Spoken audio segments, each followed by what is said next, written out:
Hello everyone, my name is Ian Murphy, and today we're going to go ahead and start on a new book by Lorne Johndro. It's collected works. This is actually one of my favorite books of all time. If we had like a house fire, I would not care about these books. It's like the one book I would save. Actually, it's not so much insofar as the words are in the book, but it's the actual application of using his methodology for your own chart that is just like, it's mind-blowing. It really is. So without further ado, let's go ahead and I will read to you a new conception of sign rulership.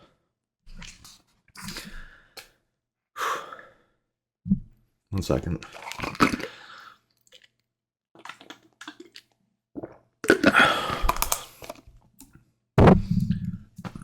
Introduction. In recent years, a few searching astrological investigators have voiced a growing doubt of the validity of the ancient and long-copied assignment of planets to the zodiacal signs. That the successive discoveries of Uranus, Neptune, and Pluto have contributed much to this growing dissatisfaction with ancient dictum on sign rulership, there can be no doubt. But this is not the only reason for questioning and doubt. Quite aside from the numerous contradictions between the observed characteristics of signs and their heretofore supposed planetary rulers have been detected by modern investigators whose researches have remained unbiased by preconceptions on the subject. Glaring disparities in this respect confront the reader of ancient and modern astrological texts to a degree which, if he be even moderately science-minded, must make him charitable towards the astrological skepticism of psychologists, anatomists, and biologists. For example, copyists of long-departed and sadly handicapped astrological observers rightly ask us on one hand of their texts to view Aries as ruling the head and brain. On another page, they rightly teach us that Mars rules the muscles of the body. But on still another page, these same texts, one and all, ask us to continue to believe that Mars rules Aries, thus inferentially asking us as anatomists to believe the brain to be a muscle. As another example, these copying devotees of Oriental brands of obsolescent wisdom correctly teach us that Jupiter rules the liver, while continuing to teach that Jupiter rules Sagittarius, the thighs, thus again by inference, implying that the liver should be situated in the thighs, even though to know better they need by no experts in anatomy. Still further, modern astrological copyists with Edemic modesty continue to teach that Scorpio rules the secrets, when they mean not merely secretiveness by sex. Yet they naively continue to believe that so bold and courageously outspoken a planet as Mars rules that sign. Again, they correctly say that Pisces rules the sickly, the outcast, the underdog. Yet many of these copyists continue unquestioning faith in Ptolemy by believing this sign to be ruled by Jupiter, the unanimously recognized god of well-being, honors, and plenty. Others, more modern and properly concerned over Neptune, having no home by the Ptolemaic allotment, have assigned Neptune as fundamental rulers of Pisces. But in doing so, they seem to forget that Pisces, like Hades, has more imps than angels, and that the politician, promoter, or trust juggler, Neptune, is seldom sickly, ostracized, or garbed as underdog. Copyists further say that Capricorn symbolizes high achievement and high places, and that as the cosmic 10th sign, it rules public success and big business. That is true, but they continue to assign to this sign the lowly, hideaway, one-man Saturn, while teaching correctly that Saturn, in the 10th house, more often spells business failures and public disgrace or disfavor. How then can Saturn be the natural ruler of the 10th house? Or 10th sign, I should say. There is neither the need nor the space to continue this picture of the proneness of copyists to revert to primitive times for their authority, and thus perpetuate indefinitely the crop of mixed truth and error, wheat and tares. The days of winnowing and reaping, however, are come. We owe copyists appreciation for having kept the good seed germinating. We owe them nothing for having equally cultivated the tares. They must bow to the harvest and burn their rubbish. The thoughtful student, thumbing the pages of standard astrological texts, is fortunate indeed if by adhering to planetary aspects and house positions and ignoring sign rulership, he gleans enough truth in astrology to carry him fair-mindedly through the maze of ridiculous contradictions that confront him in heretofore published notions on sign rulership, as copied almost unchanged since the days of Ptolemy. There is no wish to disparage standardization. Indeed, astrology is far behind other sciences in that respect. It needs more standardization, but this standardization should spring from less easily exploded truths than the half-contents of copybooks of naive, illogical, and often superstitious primitive observers who in their own times could not bring to their astrological research the data, facilities, and advancements in other fields of science that are available to us today. What is to be criticized is not so much the half-truths of the ancients, but rather the spirit of false worship which modern astrological copyists continue to show for the old masters. There were no more masters then than we are today. They, like us, were groping mortals. Sometimes they were right and oftentimes mistaken. We owe no more loyalty to them than the future should yield to us. Only the loyalty to truth, not authorities, as the increasingly easy tests of time discover it. Surely few today can read Ptolemy's naive reasons for the too long accepted scheme of sign rulership, as he cites them in his Tetrabiblios, and fail to question what other course his logic might have taken if, like us today, he had known of Uranus, Neptune, and Pluto, known the truth about the circulation of the blood, as revealed by Harvey centuries later, or known as biologists and laymen now know that the heart is no more the seat of life. Ptolemy reasoned it to be than is a pump in a well, the source of the energy applied to its handle in raising a bucket of water. He simply reasoned the best he knew how, from the accepted facts, which in part we now know to have been fiction. Ptolemy argued then that for us the sun is the source of life. Modern science is agreed on that.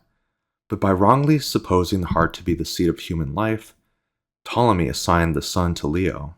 Having made this false assumption, he then reasoned the moon to be a sort of right-hand bower to the sun, and so he assigned the moon to Cancer, blinking over the moons of other planets the while. Then starting with Mercury, he assigned the planets right and left, east and west, to succeeding contiguous signs, and with regard to the planet's orbital sequence, thus Mercury fell to Virgo and Gemini, Venus to Libra and Taurus, Mars to Scorpio and Aries, Jupiter to Sagittarius and Pisces, and Saturn, the then supposedly last planet in our solar system, to the remaining adjacent signs, Capricorn and Aquarius. The result, of course, was the attribution of single natures to the sun and moon, and the implication of a dual nature to each of the then known planets by assigning each of them to two signs of known different and contradictory characteristics. Through this fundamental error in sign rulership, whether it originated with Ptolemy or was copied by him from earlier authorities, astrology has remained, despite in its advancement in mathematical, aspectual, and planetary knowledge, a hodgepodge science open to the charge of pseudoism.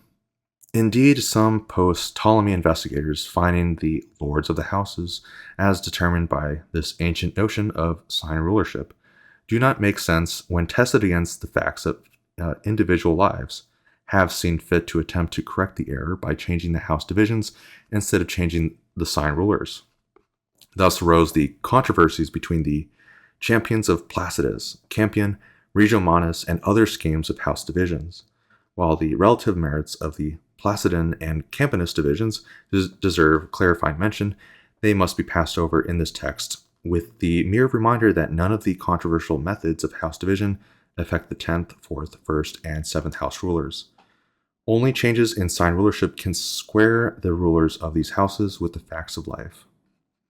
Because sign rulership is so fundamental an issue in astrology, the author believes that nothing can at the time advance astrology so much as the reconception of this fundamental along lines calculated, not only to include Uranus, Neptune, Pluto, in the cosmic zodiacal pattern of the Sol, Sun, and its planets, but calculated to remove also the 1001 anomalies and incongruities which are of a piece with the few absurdities that have just been criticized. It is true that for properly proving the falseness of the ancient scheme of sign rulership, and for best completely testing the merits of the radically revised rulership herein to be presented, there is a need for further text revising in part the many existing methods of rectifying and directing. These the author hopes to bring out the growing number of progressive students signify their readiness for them. But to have brought out texts on such a mathematical technicalities prior to publishing the Astrological Dictionary and the present work would have been a piece with breaking a good whip on the back of a balky mule. The astrological apple cart would have been more upset than advanced by such procedure. This may be clear from the following sketch of the author's approach to the subject covered in the present work. The author's astrological researches date from 1903. Very early in them, the ancient and still popular notion on sign rulership was abandoned as being unsupported by observation and as misleading of the truths found valid of planets, aspects, and houses as laid down in text and revised from time to time to the better include the complexities of modern life as we live it. For the first 5 years, the author made no attempt to revise the unsatisfactory rulership, the long-delayed discovery of Uranus and Neptune, as well as astronomical announcements that these planets were, in turn, slightly perturbed by still unaccounted for forces, were reasons for questioning whether Neptune would prove to be the last frontier of our solar system. Nevertheless, from about 1908 to 1917, sufficient progress was made in revising, rectifying, and directional methods as to admit of more exacting tests of the natures of planets, aspects, and signs in the light of properly timed events in individual lives, with these proven characteristics as a foundation, and because astronomy seemed no nearer discovering any trans-Neptunian planet, attempts were then begun to discover a system of sign rulership that would better coordinate signs, planets, and houses into a consistent interpretive whole. In the years following to the discovery of Pluto, in 1930, scores of rulership schemes were evolved, tested, and abandoned in turn by the author upon evidence of their breakdown. These schemes included both adherence to and departure from the 12 sign divisions, their bisection, trisection, and other multiple divisions. Planets were also studied with a view to determining natural opposites, squares, pairs, octaves, and whatnot. Schemes were tried that both adhered to and departed from these findings, and which used and disregarded in turn the orbital sequence of the planets. Every effort was made to remain unbiased by trying assignments that made as little appeal to logic, theory, or first-hand observation as does the ancient dictum on sign rulers.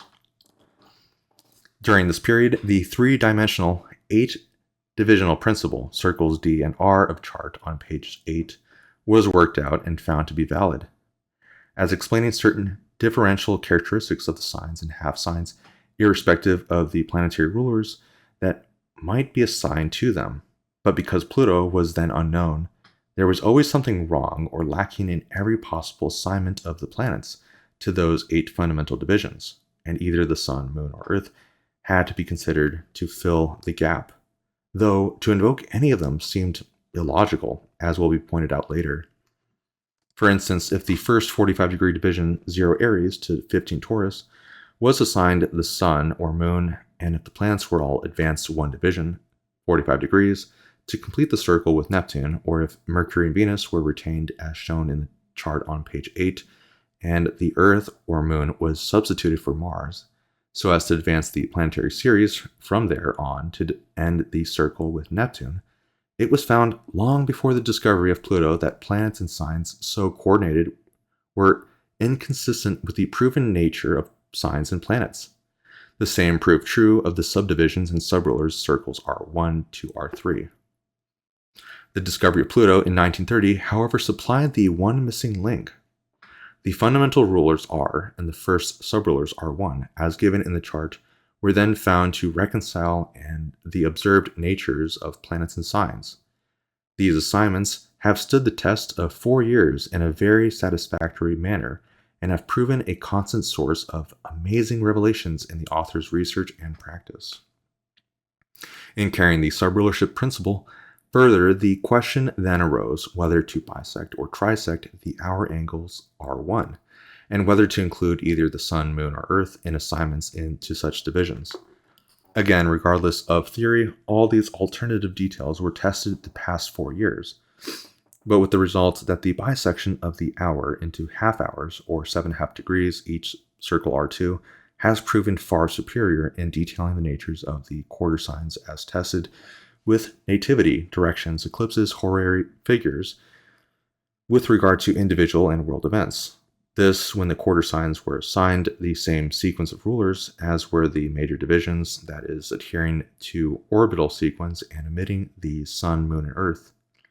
The same proved true of the 1/8 sign divisions, R3. No success with subrulership was obtained by the author's attempt to at first adhere to the old subdivisions known as the decadents and the phases, based as they are on the 20 and 40-minute divisions of the sidereal day.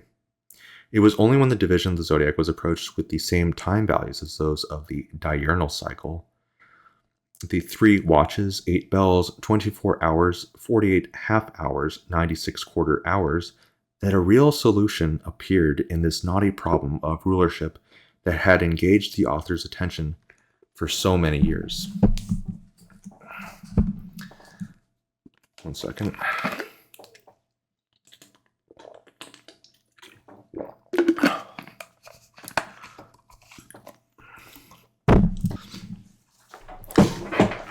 From this outline of the author's approach to revising this ancient dogma on sign rulership, it must be clear to the reader that the rulership herein presented is not in whole, nor in part, a hasty or untried conclusion. This outline may also serve to stay students from any too hasty judgment or modification of this new conception of rulership, and spare them wasteful duplication of effort.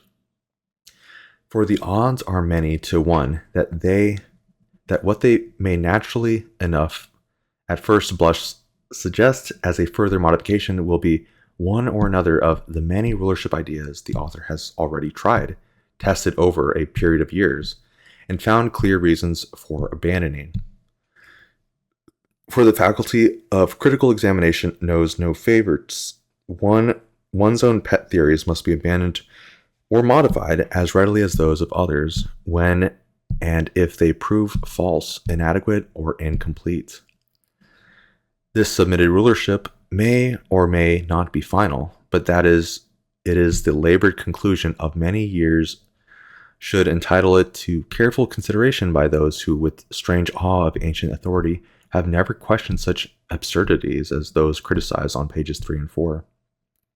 Devotees of ancient lore would do well to constantly remember that generations of published reiterations and their acceptance by a non-critical majority are not in themselves proof of truth. Such is proof only that the majority too often prefer indolent belief to the trouble of thinking. For centuries, it was an accepted notion that the earth is flat and stationary in a revolving heavens. Believers persisted in this notion long after pioneers in science proved it false. Why? Because a mere believer in anything rather than continue in error than face the humiliation to his pride, which must come when his past levels of intelligence are insulted by him being asked to revise his conceptions. The inevitable wounding of the sensibilities of old believers, which always goes with the advancement of knowledge, has in all ages led to stoning of the pioneers at the hands of the group or the masses. This work must therefore essentially be dedicated to the astrology of tomorrow and to the youth who are free of bias can examine these findings with the same critical dispassion that we of today must bring to bear on the findings of those who had gone before. We must be willing to further revise sign rulership if at any time planets of size are discovered beyond Pluto. Meanwhile, this system of rulership is presented at this time because of the increasing demands for it on the part of students who are dissatisfied with the Ptolemy system of rulers. That the author yields to these demands even after years of research on the subject is proof enough he is personally very doubtful indeed of the existence of any trans-Pluto planet, such as would necessitate some further modification of the rulership. If we view Pluto as the first conditioner of the voids, we see no further missing link in the plan of life. For in the last three discovered planets beyond Saturn, we now see the three kinds of planetary qualities, connoting respectively the creator, Uranus, the angels, Neptune, and the devil, Pluto, all beyond the gate of death, Saturn, and as the builders, Saturn, of destiny, Saturn, working out the greater good, Jupiter. Moreover, Pluto as that vague, neuter, undefined it, so commonly used as a synonym of the creator, Uranus, and his angelic Neptune, hosts, satisfies our language when we say it, Pluto, reigns, Neptune, or blows, Uranus, or freezes, Saturn, and so on. For all that is mysterious and unknown, Pisces and the 12th house, we must, for practical purposes, label as it, Pluto, and let Neptune, it go, Uranus, at that until discovery, Uranus, reveals Neptune, what the it, Pluto, really is. To astrologers reluctant of considering any change in the long accepted rulership, one pertinent question may be put as a fitting close to this introduction, since Ptolemy's cosmology became subject to the radical revision which the Copernican cosmology imposed upon it to the everlasting profit of astronomy. Is it not possible that some of Ptolemy's basic astrological notions, such as sign rulership, are subject to equally radical revision to the everlasting benefit of astrology and to the everlasting benefit to the would-be astrological prophet? January 30th, 1934. So that's the introduction. I'm going to refrain from including the planets more often because it's going to sound incredibly awkward as I'm reading it. So we want to make sure that it's nice and streamlined. I'm also going to omit some of the pages here because that stuff is useless. I'll explain a little bit more about that later. So 1 second.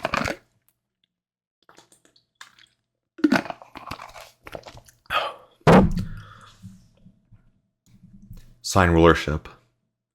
Before explaining the rulership chart and form on pages 8 and 10, it must be made clear that the signs of the zodiac, the planets, the aspects discussed in detail in the Astrological Dictionary, and the houses of an astrological figure can rule all mundane things only through a coordinated system of wheels within wheels. To make this plain, let us resort to an analogy. We know that an automobile, as a whole and as a complete unit for transportation, is ruled by Uranus. But as soon as we come to consider an automobile in all its related parts, we find the engine as a whole is ruled by Uranus, the brakes by Saturn, the springs by Mars and Neptune, the radiator by Saturn and Neptune, and so on. Further, though the engines as a whole is ruled by Uranus, its part in turn are ruled by different planets, such as the cylinders by Neptune, the crankshaft and pistons by Uranus, the bearings by Saturn, the intake manifold by Saturn and Neptune, the exhaust manifold by Neptune/Pluto, and so on. Or as a power, Uranus, unit, we must view the gas expansion as Neptune, the compression as Saturn, the ignition system as Uranus, and the exhaust as Pluto. Thus, objects or events in their wholeness can generally be defined in terms of one planet or two planets jointly. But as an aggregate of parts or as lead-up events, they become subruled and sub-subruled, almost ad infinitum, by other planets in turn, or at least to the extent of involving the whole planetary series. The proof of this is further seen in the fact that A, the atom itself, is a miniature world of sun and planets. B, the limited number of chemical elements combine into an almost endless series of compound substances. C, even society and government are composed of a few leaders, more sub-leaders, and still more subordinates, right on down to the individual members of the masses or social, political, or national group. Because of these facts, these wheels within wheels, it was early in the investigation found to be futile to attempt to discover any consistent order or sign or space rulership on any other principle than that of assigning rulers, sub-rulers, and sub-sub-rulers, and so on. Indeed, the marked difference between the observed superficial and first, second, and third submerged characteristics of each sign and parts of sign must be so obvious to keen sign observers as to warn them that the attribution of a planet to a whole sign or to more or less space without recourse to the principle of subdivision and subrulership, which we observe to hold valid throughout all nature, cannot possibly cover the complexities of any sign, event, or object except by the sorry subterfuge of giving each planet as many contradictory natures in itself as there are planets in the solar system. It is true, however, that each sign has a sectional nature consistent with the known natures of the planets, as may be seen by referring to the third subrulership, R3, in the chart and form on pages 8 and 10.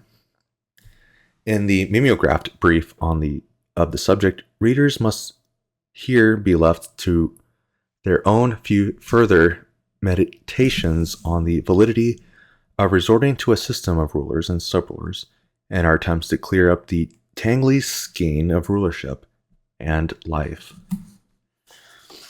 In such meditations, the student must constantly keep in mind that physical characteristics and outward manifestations of personality are one thing, the underlying intellectual and emotional tones, as well as the conscious, subconscious, and unconscious expressions of a sign and part sign are quite something else again. Only a series of rulers and subrulers can account for this. So this is going to be an index for the chart reference. I will leave a link in the description so you can see a better look at this visual representation for what I'm going to describe here. Refer to the chart and form on pages 8 and 10 along the horizontal line left of center in the circular chart and heading the columns of the form on the next page. You will note that the letters S, A, D, Z, R, R1, R2, R3, P, and H.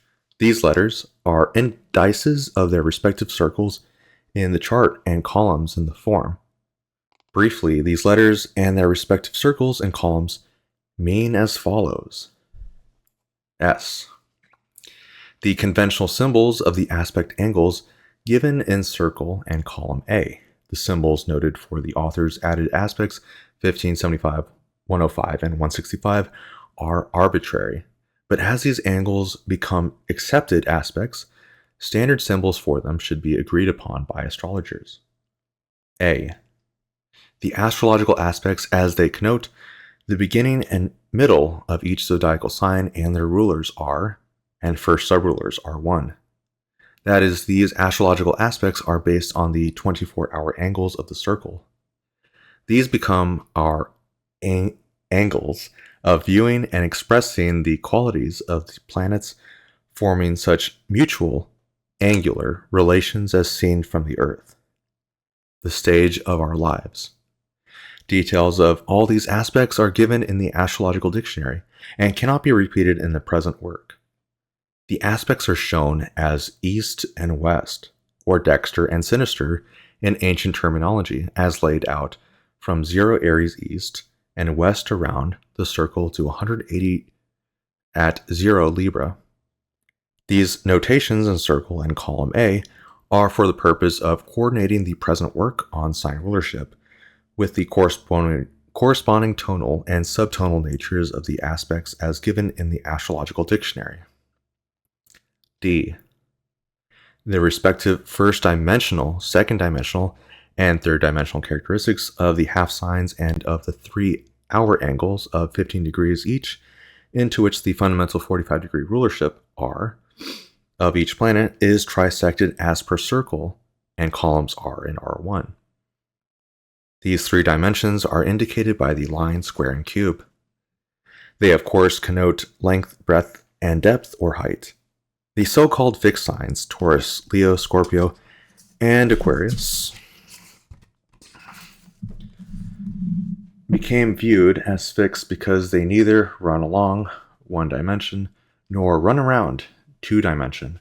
When ordered or invited to do so, their activities being 3-dimensional, upright or downright, deep or high, but never darting 1-dimensional nor superficial 2-dimensional, as are the respective halves of the so-called cardinal and common signs.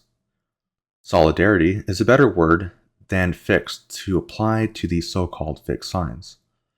The dimensions are reversed in each 45-degree series of 3 because in nature we see this alternative process of building up and tearing down 1 to 3 dimensionality, then 3 to 1, spirit or energy to materiality, matter resolved into energy. Z. The zodiacal circle, starting with Aries to the left in the chart and proceeding 30 degrees to a sign, contra-clockwise east in curved space throughout the 360 degree of the zodiac, ending with Pisces. 12 signs in all. In this same circle are given the 12 cosmic houses that correspond to the 12 signs. This enables the student to readily study the environmental meanings of the 12 houses and parts of the houses in the light of the ruler and sub-rulers of the signs that coordinate the cosmic houses. These natural houses, such as 1 to Aries, 2 to Taurus, and so on, of the cosmic man, and are not to be confused with the accidental houses calculated for the hour and minute of the horoscope or other astrological figure, though the detailed meaning of each part of a birth house, as calculated in the usual way and entered in Circle H, has the same meanings for mortal man as the corresponding part of the cosmic house, Circle Z, of the same number, has for cosmic man. See pages 28 on the houses of the horoscope. R. The fundamental planetary rulers of the eightfold, or octohedral divisions of the zodiac. Each division and ruler includes 1.5 signs, or 45 degrees, and contains 3 hour angles, connoting the fundamental ruler as it expresses in the 3 different dimensional planes cited under D. R1. The first subdivisions and first subrulers, connoting the half signs and the hour angles. They are also the result of trisecting the 45-degree fundamental divisions R in R1. Each division is, of course, 15 degrees. R2. The second of subdivisions and the second or subrulers, connoting the half hours. Each division is 7.5 degrees, the bisection of R1. R3. The third subdivision and the third or subrulers, connoting the quarter hours. Each division is 3.25 degrees, the bisection of R2. P. A circle for inserting the planet's symbols and degrees for the time of birth, or the time of any astrological figure, eclipse, lunation, event, horary figure, etc. For the beginner's information, it may here be said that the planet's position in the signs may be had for any desired time by reference to Raphael's Ephemeris or other similar reference works. C. A circle of ready reference showing the degrees of each sign on the cusp of each rulership division, R, R1, R2, R3.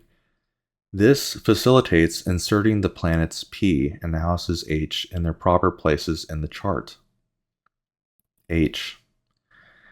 A circle for inserting the houses of the horoscope or any astrological figure, obviously in this style of chart designed as it is to show all the rulers and sub-rulers of the signs and part signs. The zenith, ascendant, and other houses must be inserted in circle H in the signs and degrees indicated by calculation and a table of houses reference work, and the top of the chart will not be the zenith, except when 0 Capricorn falls on the midheaven, as it is in the house chart, so generally used by astrologers. It may here be said that such mere house charts as widely used are to be discouraged. They have done more than anything else to prevent students from detecting the errors in the old sign rulership, as texts have copied them from earlier times. A brief use of a fixed zodiacal chart, such as herein, used to clarify the new conception of rulership, will soon cure the student of thinking of the zenith as necessarily at the top of the page or the ascendant to the left. In making any comprehensive tests and use of this new idea on the rulers and sub-rulers, it is practically imperative to use this style of chart and form. Otherwise, most of the proof and usefulness will be overlooked in scanning the horoscope and making interpretations. Moreover, a fixed zodiac and revolving houses fits the Copernican cosmology, whereas fixed houses and a revolving zodiac, as implied by keeping the zenith at the top of the chart sheet instead of retaining the signs Capricorn in that position, is part of Ptolemy's cosmological illusion that has impaired the student's keenness of observation. The recording form on page 10 will aid the student in memorizing the zodiacal divisions and rulerships and will prove convenient for filling planetary records in many branches of astrological research, as well as automatically teach him to think of up in terms of any sign the zenith may fall in by actual computation from the hour and minute involved in the data. Which, that was the part that I said that we should ignore. Planetary sequence. Inspection of the chart and form on pages 8 and 10 will show the planets are assigned to the R1, R2, R3 divisions in a series of 8, and in the order of planetary orbits, with the exception that the Earth is omitted. The Earth is omitted because, as the center of the geocentric horoscope, it cannot at the same time circle that center and become a sign or zodiacal ruler. If we lived on the Sun, it would be imperative to include the Earth among the sign or space rulers. With heliocentric astrology, however, the present work is not concerned. Nevertheless, lest it be thought the Earth was omitted only because of this seemingly a priori assumption and logic, it must be said a ninefold 40-degree rulership was tried out to include A, the Earth, B, the Moon, C, the Sun, both with reference to fundamental and sub-rulers. Even the idea of trisecting such 40-degree divisions into 27 lunar mansions was for a time tested in an effort to be unbiased by any theory and to abide by the tests of every conceivable division and subdivision and every possible planetary sequence, employing a series of 8, 9, 10, and 11 by turn to omit or include any one or two of the three of the finally omitted bodies, the Earth, Moon, and Sun. But all such trials as departed from the series of 8 planets shown in the chart failed in tests in some respects, though several such schemes yielded better results than the rulership handed down by the ancients. Arguments that the Moon be included in sign rulership while the moons of other planets be disregarded rests, if on anything, on its proximity to the Earth, but a very elementary knowledge of the laws of magnetism, gravitation, and dynamics suffices to make clear that distance between charged bodies is but one of several important factors entering into the sum of their mutual attraction. Moreover, as is well known, the Moon does not revolve around the Earth in the same sense planets revolve around the Sun. The Moon's path is a wave motion in which the curve is extremely hyperbolic and relatively a sine wave, a very different thing when we come to check our astrological conceptions with all the electrical facts upon which astrology must rest its claims and influence. The Sun is not assigned to any sign or part sign because, as the source of all life and planetary reflected light, it is not psychologically nor physiologically limited to any one sign, part, or faculty. The sun's influence is undifferentiated except as it expresses through the planets and the divisions of the zodiac they rule. These become the sole instruments of manifest life as we know it. To include the sun as one of the sectional zodiac rulers would be of a piece with viewing the hand of the pumper as part of the pump cited on page 3. No one who has once discovered the equally indwelling and outdwelling self-sun can ever again confuse that self with any of the planetary selves that physiologically or psychologically become the instruments of that self during the mortal pilgrimage. Much less will one think to attempt to bind that self to the circle of necessity composed of the zodiac and its purely planetary rulers.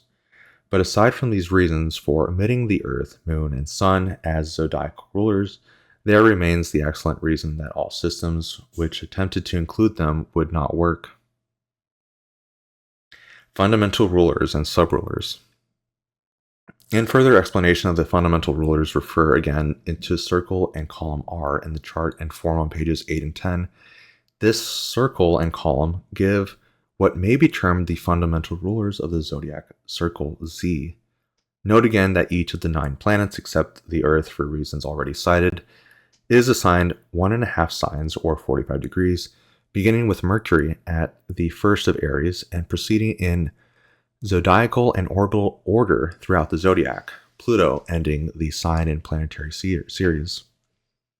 Now, the most important reason for dividing the circle first into 8 rather than 12 parts and assigning to them the 8 planets, skipping the Earth as the center of the magnetic field we term the astrological zodiac, is that the system has best stood the author's severe tests. There can never be a better reason for or against a hypothesis than the result of this final test. Does it work? Argue its own case? Clear up mystery? Remove contradictions and inconsistencies? However, aside from this reason, there are several others that may be cited as making more appeal to logic than the reasons offered by Ptolemy for the assignment he either personally advanced or took for granted from still earlier times. Some of these reasons will now be cited in their approximate order of appeal to consideration. A. The reason given under D on page 7, that is, each of the 3-hour angles of 15 degrees making up each 45-degree allotment to a planet expresses our angles, our slants, inclinations, etc., in a different dimension or direction, thus respectively covering the planet's characteristics in all 3 planes, such as mental, emotional, and physical, while in the objective world of objects they connote the same planet in terms of the line, surface, and solid. For instance, this book, or any book, it is clear it must express a line, or one space, of thought, Mercury, and lines of printed words. These, in turn, in the aggregate, make up a level, or plane of thought, and a page, or surface of reading matter, Mercury in 2 space. This plane of thought, or written page, may, in turn, be carried to the top or bottom of the subject, or become the first, last, or an intermediate page in the book, Mercury 3 space. But whether we write a line, a page, or a book, we are but expressing the same planet, Mercury, in one or more of the 3-hour angles and 3 dimensions, that is, in R1 and D, make up the space of the fundamental rulers R.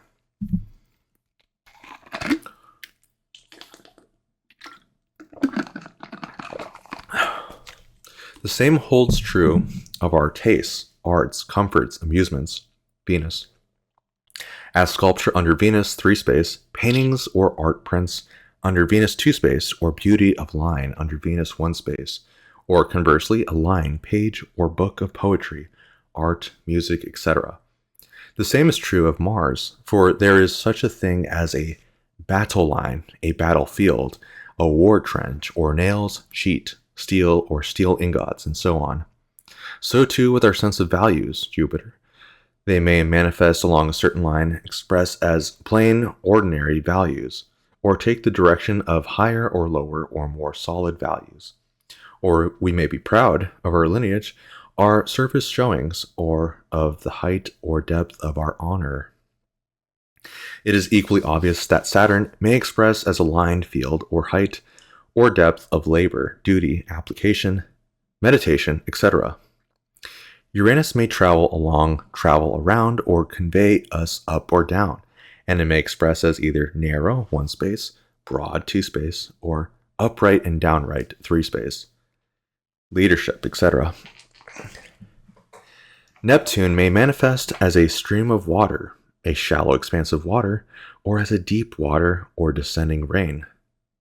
Pluto, to use a literal analogy, may mean a foot in length, breadth, or depth, or it may express as a line of folly, widespread folly, or the height or depth of folly or crime, and so on.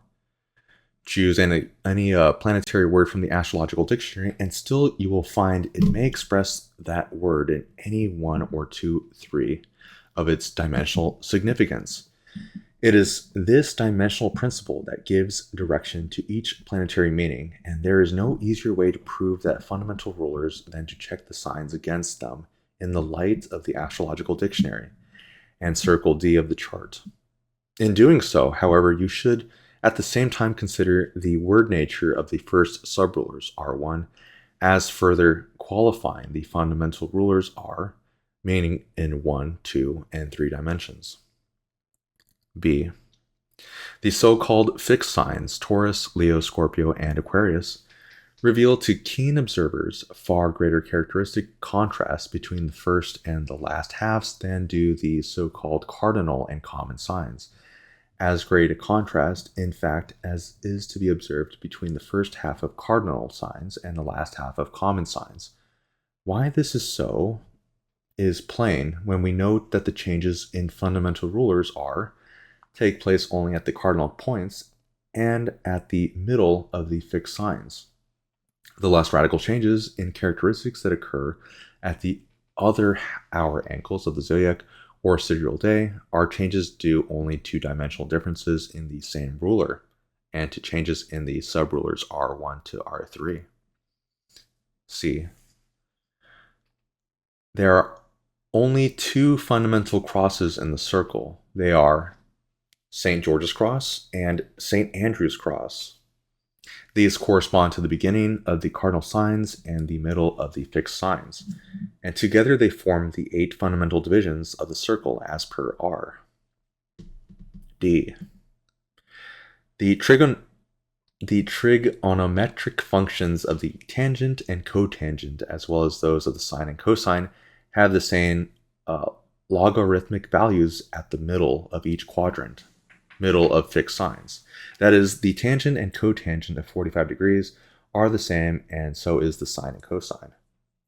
And the ratio of right ascension to longitude is the same at the middle of each quadrant and have their greatest inverse differences at the cardinal points.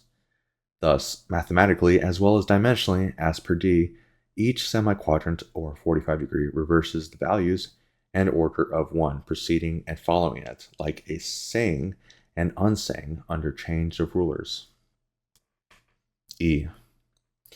If the circle be squared with sides perpendicular to the cardinal or St. George's Cross, and these sides be bisected on this cross so as to form 4 right angles on the arms of St. Andrew's Cross, and if these 4 squares forming the frame be rotated on their right angle at the center of the fixed sign, they form, in 90 degrees of revolution, what the Orient terms the female swastika.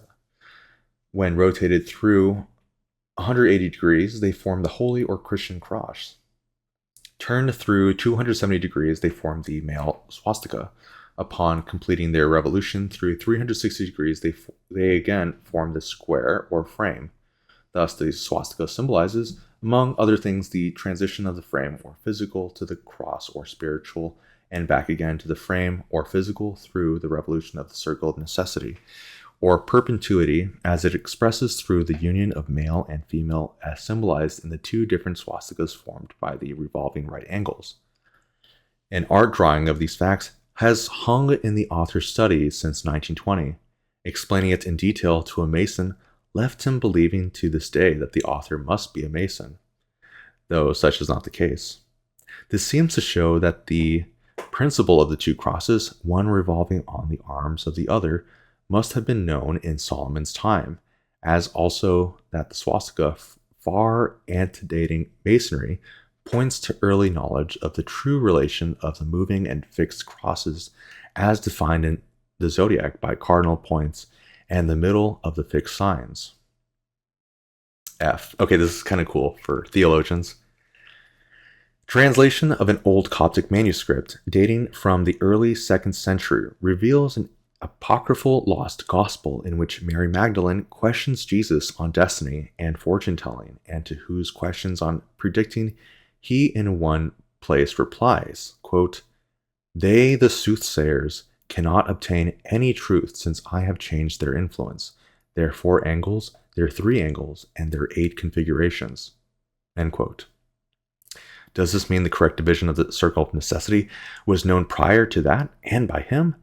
To the one of the 4 quadrants, 4 angles, and the bisection of these into 8 configurations, and the trisection of the circle into the trinity, 3 angles, all of which are part of the rulership herein submitted, was part of the truth concealed from then on by teaching only the 12 divisions, the decadents and faces, such as form the sole basis of the zodiacal rulership handed down in text to the present time?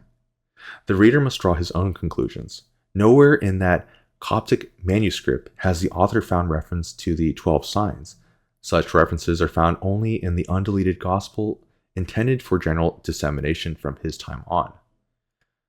There is another startling statement by Jesus in that old manuscript in which he predicted that the Copernican overthrow of the cosmological concepts prevalent among astrologers of his time. Its mention, however, belongs in a later work revising a few erroneous notions that still persist in our standard text relative to primary directing. Further reasons for the submitted zodiacal divisions are beyond the scope of this booklet.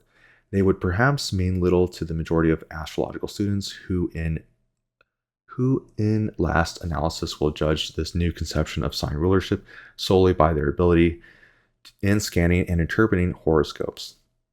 Therefore, a fragmentary discussion of each 45-degree division and ruler will be best aid these observers in seeing the true connection of the planets with these space divisions. But to retain condensation, avoid repetition as much as possible, and teach coordination, the rulers and subrulers will be discussed together as we go along. And to avoid confusing the beginner with too much complication, it seems best to example interpretations of the signs and half signs in the light of their fundamental R and first subrulers R1, with enough mention of R2 and R3 to illustrate further details of the quarter and 8 divisions of the signs. If in revolt against complexities, the student finds himself questioning the logic of such a seeming maze of subrulers, and so tends to fall into confusion in relating them in an orderly manner, he should pause to remind himself again that in all walks of life he finds a few leaders or rulers, more subordinate bosses or overseers, and still more straw bosses, and that the orders issued by the commander-in-chief are always colored and detailed in their transition into private or individual action by having been passed down the line of generals, colonials, majors, captains, lieutenants, sergeants, and corporals. Such reflections will renew fagging patience and stimulate enthusiasm to master the sequence of rulers and the details empowered in the successive divisions and subrulers. In scanning and interpreting horoscopes in the light of this new conception of sign rulers, it is imperative that the observer become reasonably expert in translating the planetary rulers into words. To this end, the Astrological Dictionary will be found an invaluable aid to the student's use of the present work. Before studying the following pages, the reader will do well to review the definitions of the chart circles D, Z, R, R1, R2, R3 on page 7. Also review paragraph A on page 13.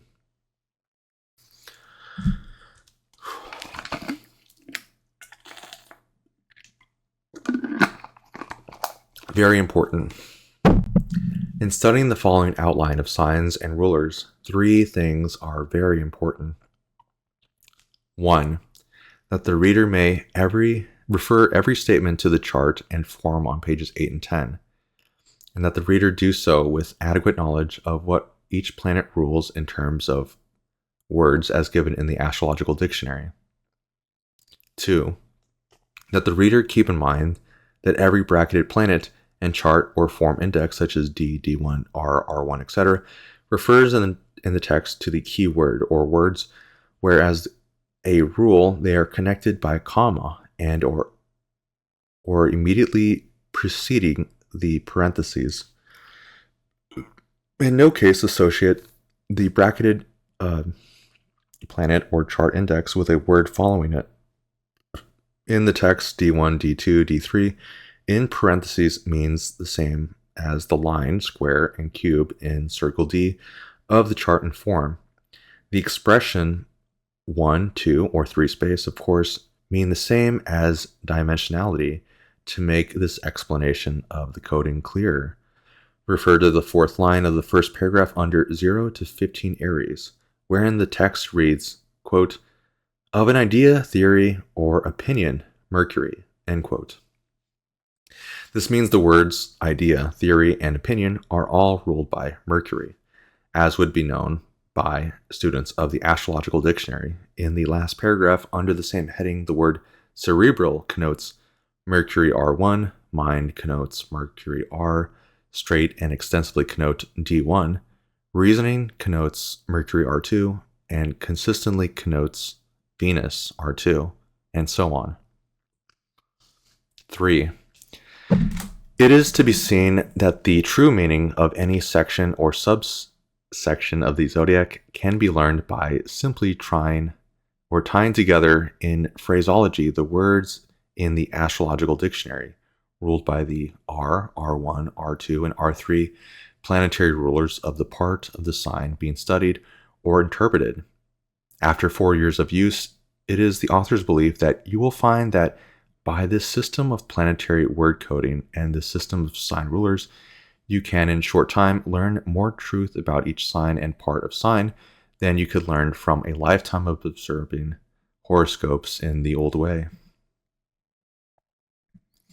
The author has found no interpretation derived by this method such as to refute anything true he learned about the signs during the many years he observed them prior to completing the new system of rulership since the discovery of Pluto in 1930. Heretofore, astrology has taught many untruths about signs through its devotees reading into them qualities of their supposed Ptolemaic rulers, and 2, because standard texts long have stated many truths about signs that are incompatible with the known and taught natures of the planets they have said ruled them. This is not said to be little the earnest researchers of past or present text writers. Rather, it is meant to show that good observation can be warped by a bad hypothesis.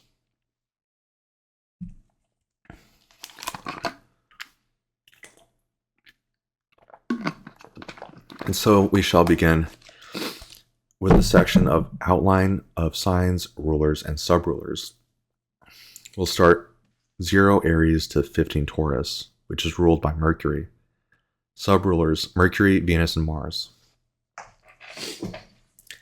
By assigning Mercury to this first 45-degree division, in lieu of Mars to Aries and Venus to all of Taurus, we at once achieve consistent coordination between Mercury, the planet of thought, speech, and personality, insofar as thought and speech express personality, and the head and the brain, Aries, and with the mouth, lips, ears, larynx, or organs of hearing and speech, as well as the thyroid gland, the forepart of Taurus, and even with the eye, as we shall see presently. 0 to 15 Aries, subruler Mercury. From the standpoint of Mercury, 1 space, D1, we naturally find Mercury expresses through the first half of Aries as a line of thought, talk, or writing. This line is but the extension of an idea, theory, or opinion, As such, it is darting, impulsive, straight line talk. It is the one directional nature of the mind in the first half of Aries that in the past misled observers to think this sign is ruled by Mars. Further, it is seen that the first half of Aries is subruled by Mercury. Hence, this half of Aries rules the cerebral,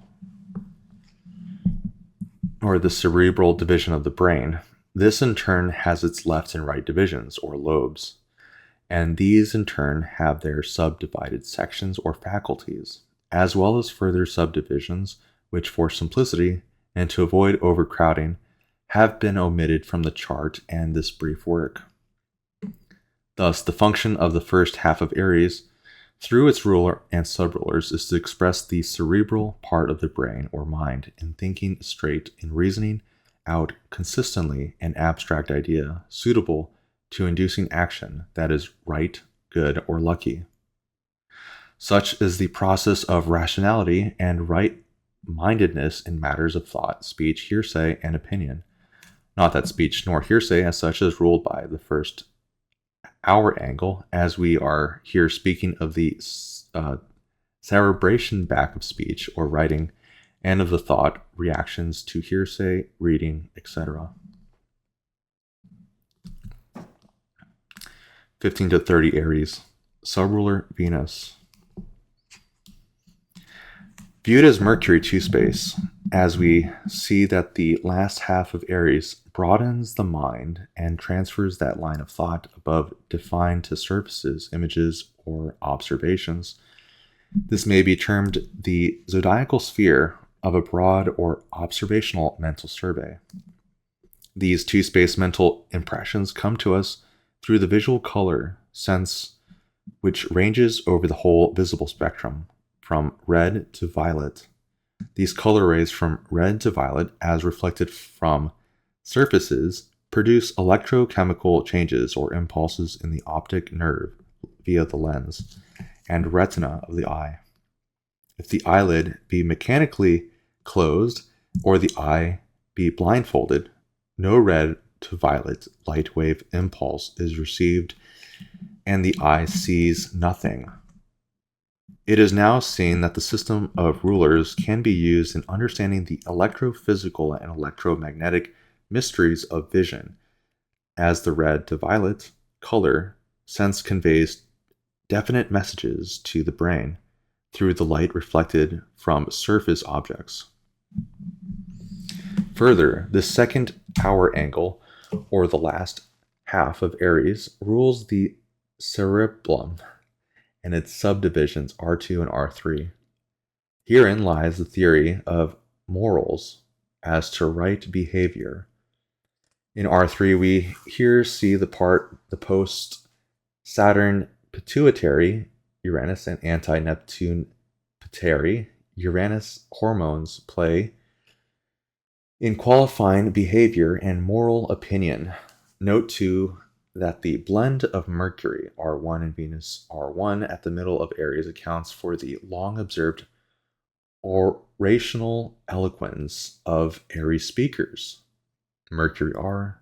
Note also the swift changes Uranus in mental Mercury R, outlook on theories and opinions, and moral and sociological discussions since Uranus entered Aries in 1926. The rise of purely verbal dictators, the ramifications of broadcast communications, the adding of sound to the movies, and the many other past 7 years developments of a kind that tells us Mercury, not Mars, rules Aries. 0 to 15 Taurus, subruler Mars. Viewed as Mercury 3-space, the third hour angle bestows on the first half of Taurus all the frequently observed earmarks of the born dunce or block D3 head. This apparent stupidity is due solely to the mind or thought being given a purely perpendicular direction to penetrating the very bottom of things with consistent logic. Here too, the mental tendency of this type to fight hard and stay mad becomes very clear. These are not the gentle and forgiving Venus traits, but these same rulers do show the long observed perseverance, endurance, and thoroughness of early Taurus. Further, the observed mental stubbornness of the second quarter of Taurus is now seen to be due to the mind or opinions, expressing with strong will or contrariness in questions of right behavior or action, as the division of the sign conceives it. In the ruler and subrulers of the first half of Taurus, we also have all the mechanism of the ear, also the relation of cretinism, physical endurance, and vivacity to various conditions of the thyroid gland. Here also we have the third division of the brain, known as the medullum oblongata, with its purely mechanical and muscular response to mental stimuli, and hence its automatic control of physical activities both biologically inherent in man and animals, and acquired by habit here too. We see the whole process of feeding and mastication, incisors, molars, the movable lower jaw, palate, gut, gullet, swallowing, etc. Here also the tonsils, tonsillectomy, the mechanics of dentistry, and so on. 15 Taurus to 0 Cancer, ruler Venus, subruler Jupiter, Saturn, Uranus. Note that the last half of Taurus is the only part of the old rulership in the entire circle, retained in the 8 divisional fundamental rulership in Circle R. By assigning Venus to this 45 degree in lieu of Mercury to Gemini, we coordinate music, singing, and the fine arts with their principal instruments of expression, the throat, respiratory organs, arms, and hands. We also see that the Gemini twins with clasped arms truly represent Venus, the god of likes, likeness, and embrace. Here too we have the babe in arms, and brothers, sisters, and kin. Further affection and friendship and salutation and greeting are seen to express through the gestures ranging from the middle of Taurus to the end of Gemini, the kiss, the embrace, the handshake. The legend that June is the happy month for engagement and mating is now plain and becomes perhaps more than an idle superstition. The ready adaptability of Gemini, its expertise in artistic and handcrafts, its droll or lightning-like wit, and humor in clean entertainment becomes very clear. The thymus gland and its relation to lactation is consistently located in the forepart of Gemini, as are also the parathyroids with their control of the lyme, metabolism of the body. The whole semi-quadrant is related to taste, touch, society, arts, music, entertainment, fraternizing, as well as to the childhood, adolescent, and platonic phases of affection. 15 to 30 Taurus, subruler Jupiter. In the blend of Mercury and Venus in mid-Taurus, we have the musical voice and primary instruction of the young in such as singing, opera, social culture, etc. In short, coordination of the thyroid and thymus characteristics. The last half of Taurus as Venus 3-space, expressing with the subruler Jupiter, tends to the classic in music and art, such as great sculpture, grand opera, the physical perfection conceded to the Grecian culture, arts, and games in the past. Here also the tendency to great leisure, the social and idle, rich and wealthy clubs, and the exclusive 400 with their pride of breeding culture, finery, ease, beneath which often its pretense and corruption or the inflated notion that they are it. Also their control of labor and possessions through wasteful exploitation for purposes of wealth, for leisure, finery, or amusement. Here too we often find exoneration by the grand jury on the testimony tendered by the witnesses for the plaintiff and defendant under the preceding 45 degrees and their rulers, and so on. 0 to 15 Gemini, subruler Saturn. Here, Venus 2 space transfers art from sculpture to canvas or print. Here, sheet music is printed with words and music for the trained singer or player. The piano pounder to play or sing with correct execution. Here, too, are our near kin or friends, brothers, sisters, neighbors, or close club or fraternity associates of the plainer sort as compared with the wealthy and exclusive social classes of the last half of Taurus. Here also would one seek indications of a hung jury, droll comedy, dependence of or on kin, friend or mate, renouncement of art, the close embrace, the binding engagement, and so on. 15 to 30 Gemini, subruler Uranus. Here, Venus 1 space transfers art from 2 space to mere or sheer beauty of line. In music, the drums, with their beat of time, give way to the stringent and fingered instruments. Relative to the piano, the first half of Gemini rules the bass, clef, and correctly executed harmony, while the last half of the sign rules the treble, clef, with its rich, sharp notes, its pauses, runs, rhythms, and haunting melodies. Here, too, in the last half of Gemini is genius and originality for art, music, poetry, drama, humor, and handcrafts. Here are our distant kin, friends, and mate, cousins, half-brothers, distant friends, divorced mate, etc. Here we find the particulars of a divided or disagreed jury, bossy or meddlesome friends, or kin, etc. Compare the changeable tastes and ingenious adaptability of the last half of Gemini with the more settled tastes and slower adaptabilities of the first half of the sign. A difference as marked as that of the elbow and shoulder movements as compared to the freer use of the hands and fingers. Note the stout, short, or scrawny, and tall physical types of the respective 3-hour angles under Venus are. Here in Gemini, we also have the baseball player or fan, pool, billiards, handball, bowling, golf, etc.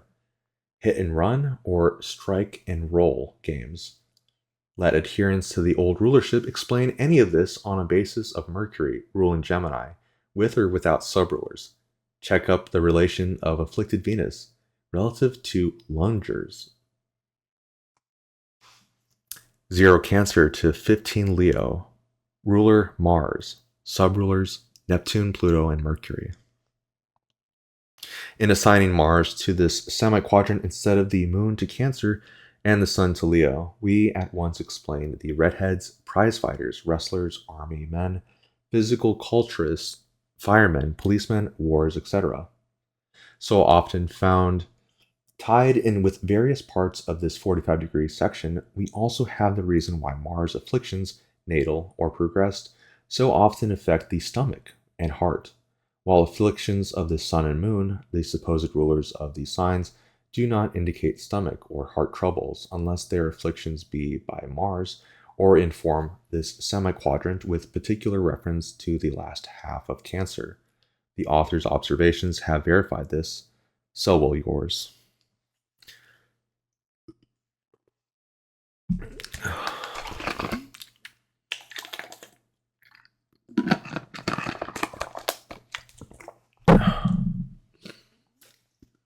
Zero to 15 Cancer, subruler Neptune. In the blend of Venus R and Mars R at 0 Cancer, the cosmic fourth, we have the home as composed of mate and children and fireside, and involving the individual's adaptation to the cooperative group instinct of protection or defense. In the first half of Cancer, the protective and aggressive nature expresses the sentimental, maternal, paternal, nationalistic, and patriotic tendency to fight for isolation, privacy, or shelter, with agreement of opinion in the defense of rights of individuals within the group, composing the protective or defensive unit as a whole. This applies both to the home and to the nation. Here then we have the nationalistic or world wars born of fear of or greed for power or control, or for expansion of territorial borders or wars, inspired by stupidities, hatreds, and jealousies and rivalry, with all the background of teaching the young that might is right in matters of patriotic and sentimental defense or offense. Here we have the line of battle, defense, or offense. Note, World War of 1914 through 1918 began with Saturn conjunct with Pluto at the first of Cancer, leaving the domain of peace for that of war. The war ended after Saturn left the Mars semi-quadrant, and when Mars, the belligerents themselves, opposed this war, point from 0 Capricorn with Jupiter in the Mars section in trine to Venus. In 0 to 15 Cancer, we also note the underlying watery nature of Cancer, and beneath this, the retreating movements characterizing the crab here. Here too, the underlying taciturnity of the first quarter of the sign, the family jealousies of the second quarter, etc. Here also we find the principle of insurance as policy of future protection in event of death or catastrophe. Here, when rising, we so often observe the possessor of red or auburn hair and a creamy white complexion, and so on. 15 to 30 Cancer, subruler Pluto. Here in Mars 2 space, we have the field of battle, with all its crippling wounds and all the loss, waste, and folly of war that serve only predatory ends. Here, the patriotic massed advance of the battle line of the first half of Cancer meets wholesale annihilation on the field of battle.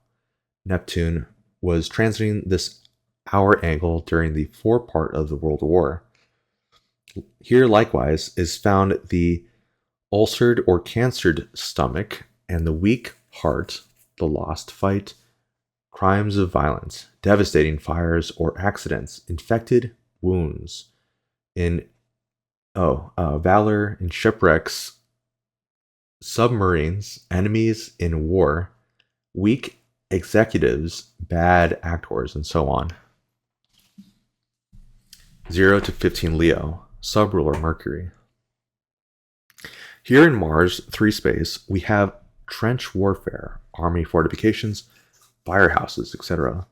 Here too is training for the army, military academics, or for acting self-defense manual training, teachers of physical culture, also war, correspondence or communications, the writing of satire, GBS with Sun conjunction Venus therein. In all these Mars R and Mercury R1 considerations, note that the first half of Taurus reverses these two rulers. Aside from the fact that R2 rulers are different in these two half signs, their reversed R and R1 rulers must not be read alike. For example, the first half of Taurus, though hating argument, will argue or fight in defense of logic, theory, truth, or opinion, whereas early Leo likes to talk or reason for this sheer sake argument or in defense of war, contest, valor, or some executive course that puts him in the light of a gladiator. Or the early Taurian considers it a duty or a free privilege to run his own affairs and act within reason, as he sees it, while the early Leo character, in speaking with self-satisfaction of, let us say, his sales talk, will dwell on the reasons within his actions, and explaining why he is mighty.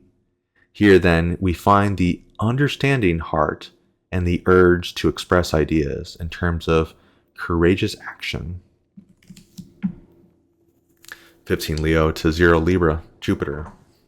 Subrulers Venus, Mars, and Jupiter.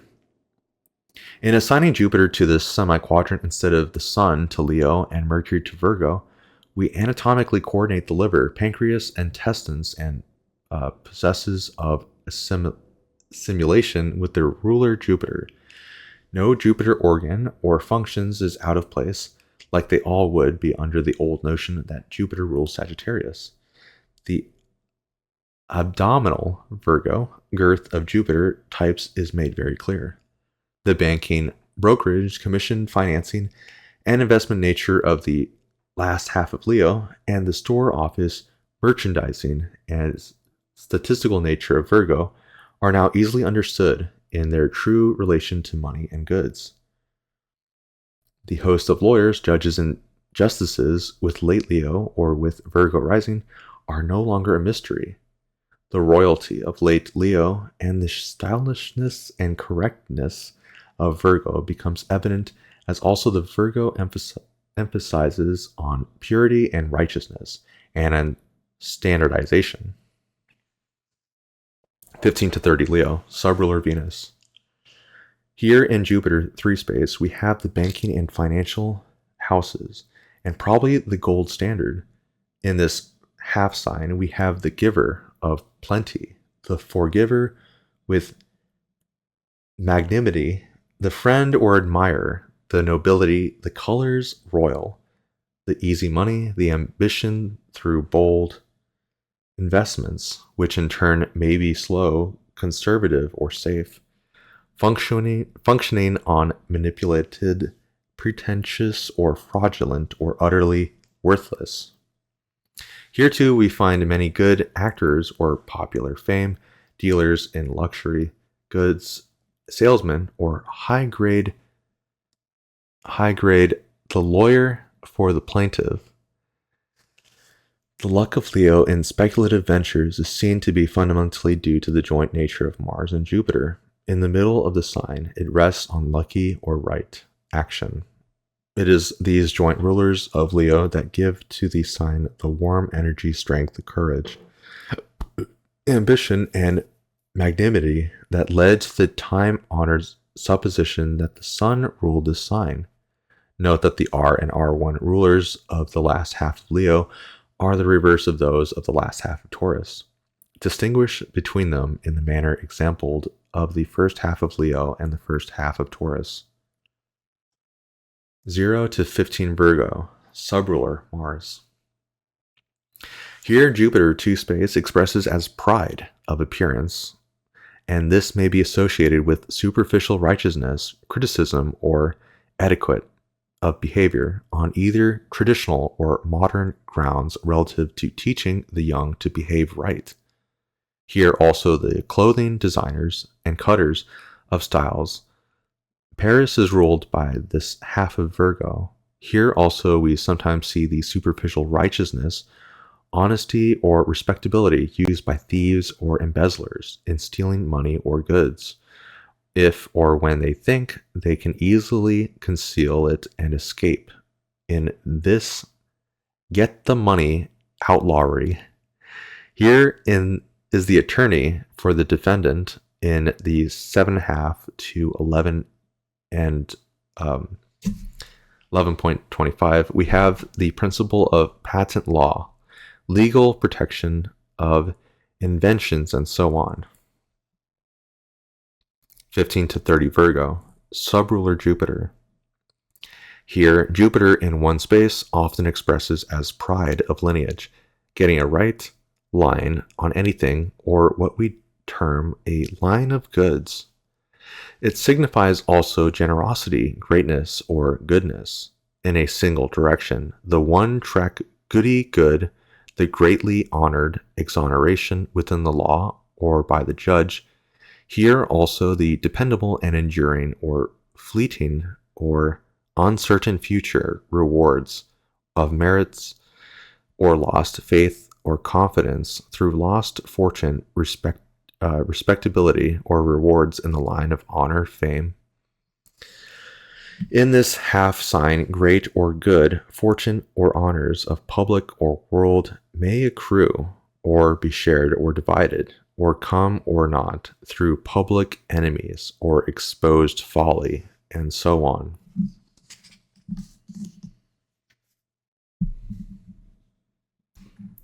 Zero Libra to 15 Scorpio, ruled by Saturn. Subrulers Saturn, Uranus, Neptune. In assigning Saturn to the semi-quadrant instead of Venus to Libra and Mars to Scorpio, we consistently associate the planet of falls with the fall or autumn. We also see the hidden reason for the Jewish year beginning with Libra, the autumn equinox. We understand better the legend of the fall of Adam and Eve, a damn evening from grace and purity. We see marriage as sex union in its relation to vows of fidelity and the ring ceremonial. The age-old privacy, reticence, secrecy, shame, and sense of necessity associated with marriage, and sex, the relation of mass and weight to the weighing scales, the correlation of the kidneys, colon, typhoid, constipation, and hernia, with different parts of this semi-quadrant, the coordination of death, fate, shrinkage, depreciation, and debts, with the first half of the 8th house and Scorpio. All these and much more attest to the truth of this assignment. The editors, doctors, chemists, printers, historians, tailors, miners, and farmers with which various parts of Libra and the first half of Scorpio team is no longer a mystery with Saturn, fundamental ruler of all this section of the zodiac. It is the semi-quadrant of duty, obligation, labor, union, necessity, fate, and the past. 0 to 15 Libra, subruler Saturn. Here, Saturn, one space, expresses as a line of duty or discipline in a given direction, self-restraint, the vow of union, fidelity, loyalty, in the interests of marriage or others. Here we see that the success of marriage rests upon intelligence, agreement to good behavior, and in understanding love within the bonds of the monogamic union, involving as it does both the principle of self, denial or restraint, and the creative self. Here also is self-arrest or arrest and confinement, quiet solitude for calm thinking, deadly monotony masking given lessons to be learned easily that we may do better, priestly vows, sustained meditation or concentration, the sitting Buddha, the alleged debt to karma, the secret doctrine. Here, too, His Honor the Judge sits on the bench, weighing the opposing testimonies of the witnesses in the hearing before him in Aries, also the decorator of ugly interiors.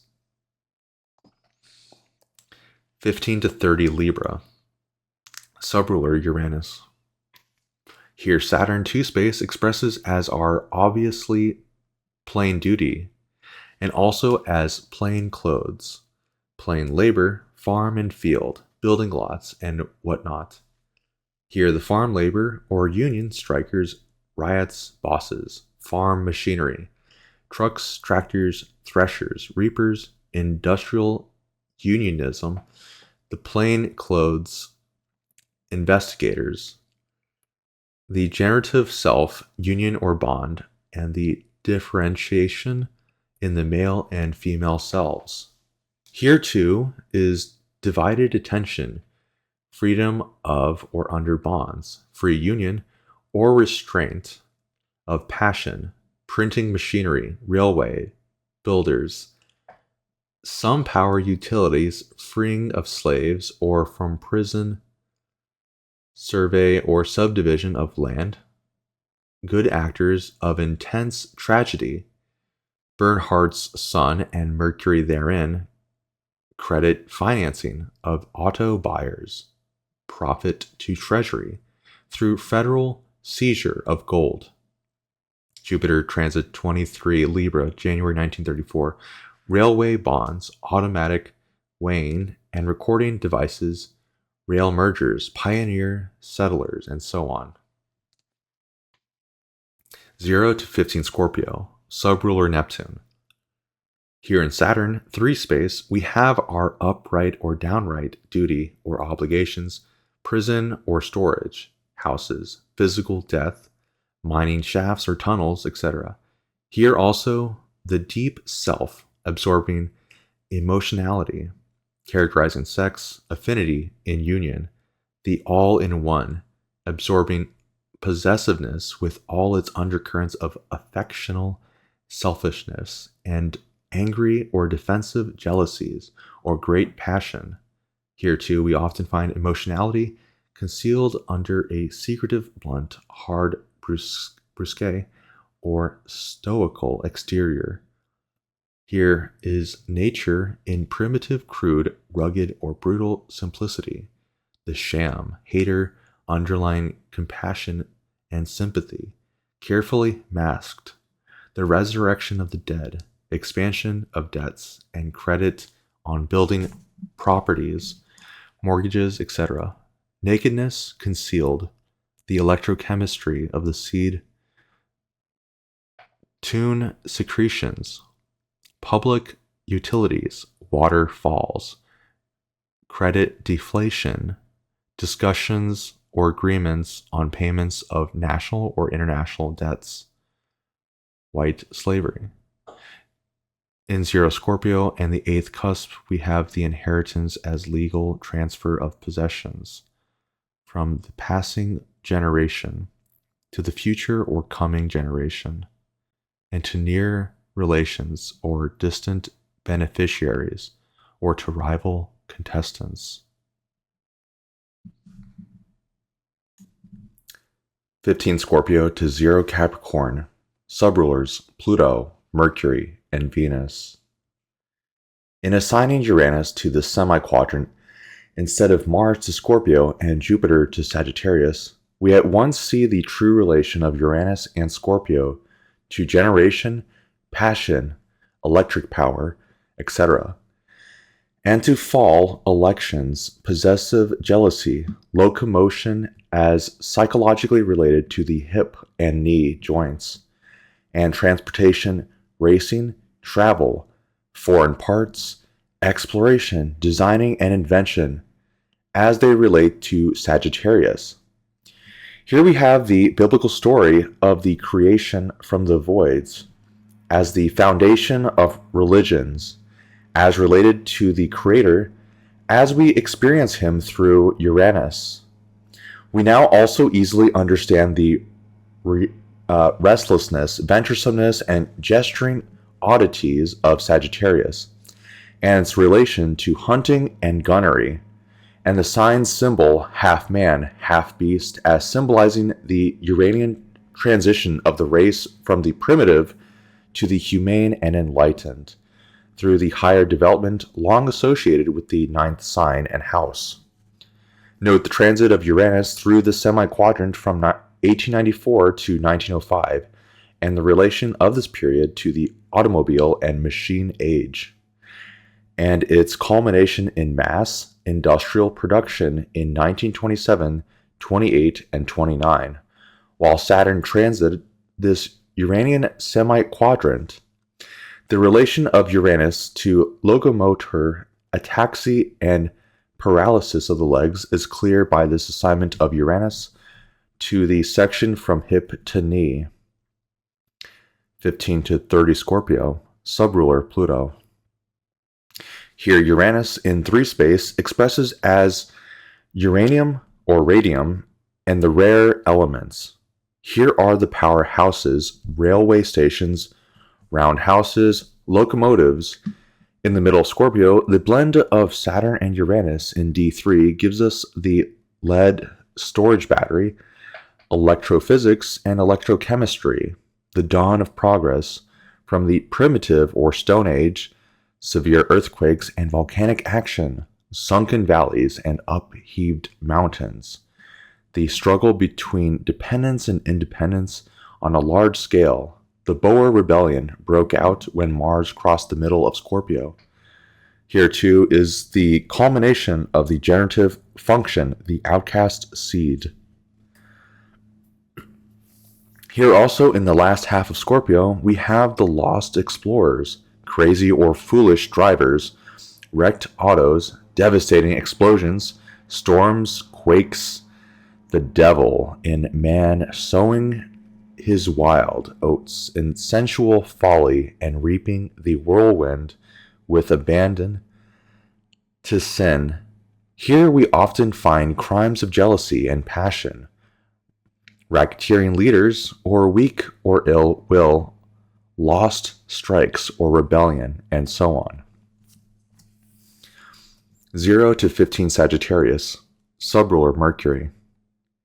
Here Uranus in 2 space denotes locomotion on a plane, traveling around the racetrack, etc. Also architectural, machine, and design, plans or drawings, the mind given to invention, designing, advertising, and the thought, writing, and art involved in such lines, reporters on the races, correspondents afar or abroad, the training for engineering, experimental science, gunnery, writing plots and adventure, long-distance telephoning, election by ballot, fast mail, ventriloquism, play actors or playwright with inimitable dialogue, such as Shakespeare's Uranus, Warfield's Sun of Sagittarius, Fortune constructing receivers, radio reference Atwater Kent's Sun at 11 Sagittarius, and so on. 15 to 30 Sagittarius. Here Uranus in 1 space spells railway, Uranus R3, steamship, and Neptune R3, airways. Lines or passengers travel, rights of way for the iron rail and road bed straight away, or curved line races. Here too, gambling money on the favorites of the races, the odds on the slow for the daring sports at the race, the steeplechase and hurdle, the hurdle and the fox, and and the fox and the hound, daring and kill, involving sportsman and mount. In this half sign, we have financing or execution of pleasure, tours, trips of recreation to mines, caves, valleys, to mountains afar or abroad or across borders, by air or sea, or lack of any of these forms of recreative travel. Here we have sea yarns or fiction, great as entertaining adventure. You can look up Conrad's Mercury in that area in 24 Sagittarius. Inspiredly, great poets of the traveled type. Look up Kipling's Mercury, Venus, Mars in 24 through 25 Sagittarius. Profit or loss in large trading on exchange. Look up Livermore's Jupiter, 25 Sagittarius. Love of races, travel, exploration, adventure, distant parts, foreign lotteries, dramatic directors, dance specialities, artists, models, or designs, poetic genius, clothing designers, and makers or cutters of children's and misses up to date, frocks and strong, everyday wear, some toy and game, inventors and manufacturers, great actor of comedy in leading or eccentric roles. Look up Lou Field's Venus in 19 Sagittarius. 0 Capricorn to 15 Aquarius. Main ruler, Neptune. Subrulers, Mars, Jupiter, and Saturn.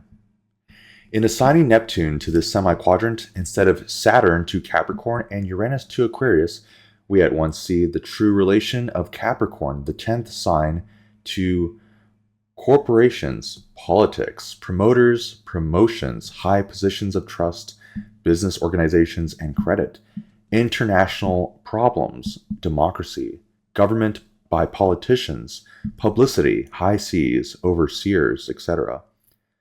We also see in Neptune, not Saturn, the capricious and polyandrous tendencies of part second and third quarters, Uranus R2 and Neptune R2 of Capricorn. Note the Neptune relation to the skin and the blood. The semi-quadrant relates to the cosmopolitan, world trade, or problems affecting the race, not as individuals, but as cooperating groups, nations, or as a whole, whether as a protective or wearing, civilized or unified, interdependent body. Note Saturn's transit through this semi-quadrant from the crash or fall in the late 1929 to 1933 with its attendant shrinkage in business and credit the world over, and the death of government by politicians and big trusts. As such, the blow at the entire creditor class and the aroused public resentment toward corporation exploitations relative to their executives financing and holding company activities. If Saturn belongs to either Capricorn or Aquarius as fundamental ruler, as the ancients thought, and credulous students still believe, will some of these old or modern masters of astrology please rise and defend their flimsy case if they can? Surely it is time truth displays such misleading error. Note the new year begins in Capricorn, also that the birth of Jesus, the observance of Christmas, the legend of Santa Claus, the height of credulity, this Santa Claus fairy tale, Neptune, the Elfin and Peter Pan nature of Capricorn and early Aquarius, and their gossamer whimsicalities all attest to this Neptune assignment, not to mention the globetrotters and mariners with which this semi-quadrant abound. Even our conception of heaven, or midheaven, or 10th sign Capricorn is born of Neptune's conception of bliss, atonement, and at-one-ment, and so on. 0 to 15 Capricorn, subruler Mars. Here, Neptune in one space expresses as a line or extension of faith, trust, credit, confidence, and as the baptismal stream of salvation through Jesus, whose life was dedicated to the sublimity of this most elevated hour angle, cosmic high noon. At 0 Capricorn, the cosmic zenith, we have the blend of Uranus R and Neptune R in the leader of the faithful and the trusted public or corporation leader or boss as the popular or favored executive in whom rests great responsibility, whose word must be lifted up in the wilderness or out of the void. Hence the president of business or nation and the relation of business or public success to its true cause in promotion and trust. Here too, in the first half of Capricorn, we have the executive branch of government. By the public's vote of confidence, relative to the cabinet, we have the postal, state, war, and navy, commerce and treasury, agriculture and interior, departments, and so on. Here also the political issues relative to protective tariff, discussions and agreements as to goods made abroad. As to the warring politicians, we have the speak-easy, do-little stand-patters and conservatives and the do-better progressives. 15 to 30 Capricorn, subruler Jupiter. Here, Neptune in two space expresses as the all-around good, if somewhat shallow or superficial politician, promoter, organization, etc.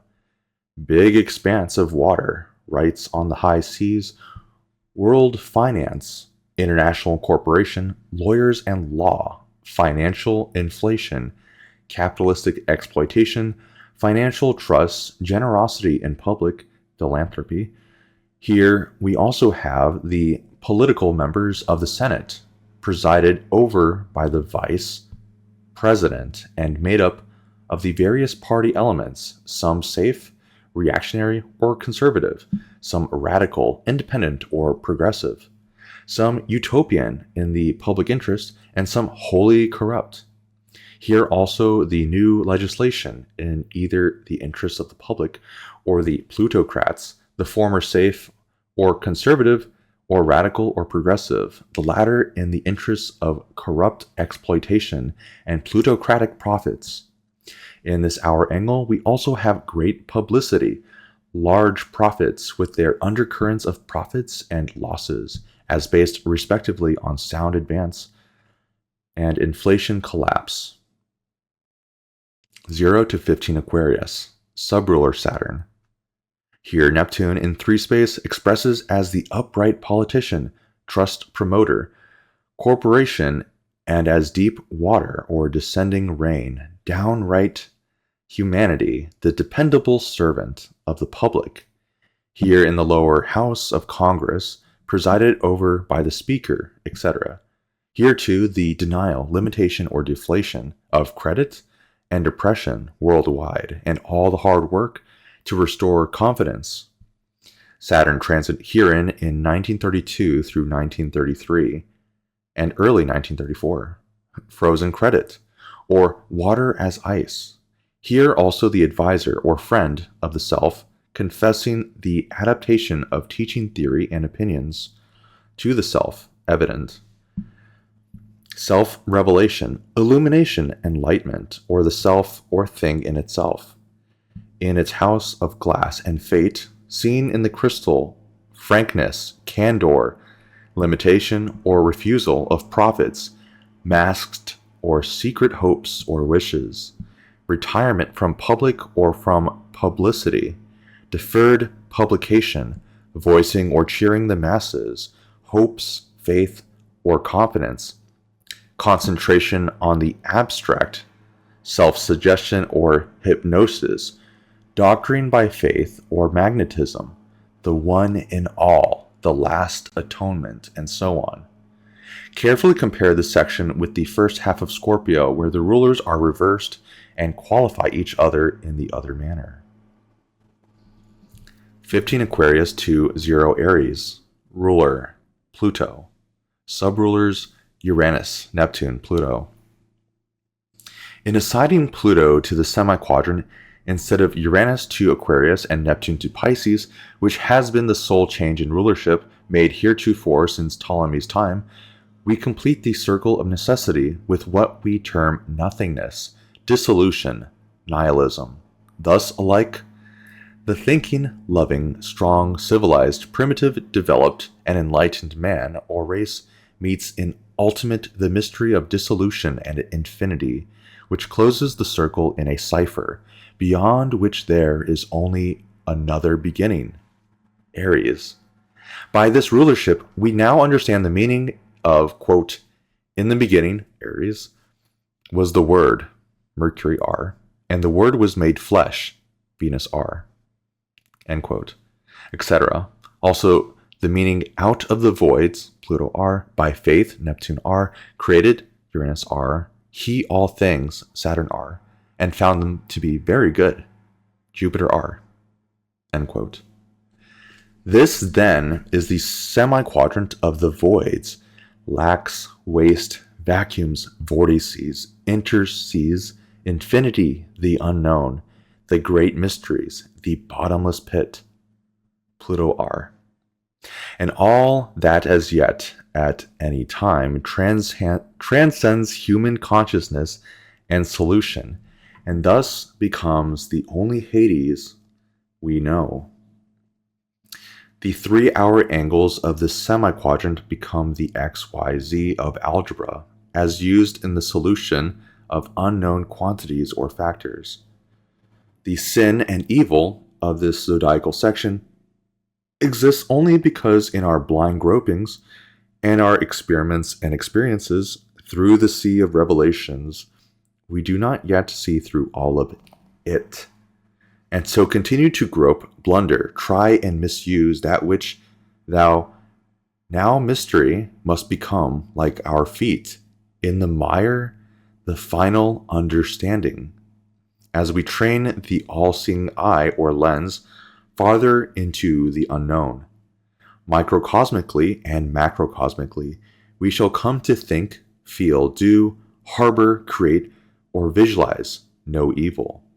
And we shall come to understand that what we term the devil, the angels, and creator are all necessitous to the end of the greater good. We are told this in the word many times, but through mistranslations and misinterpretations, few believe it.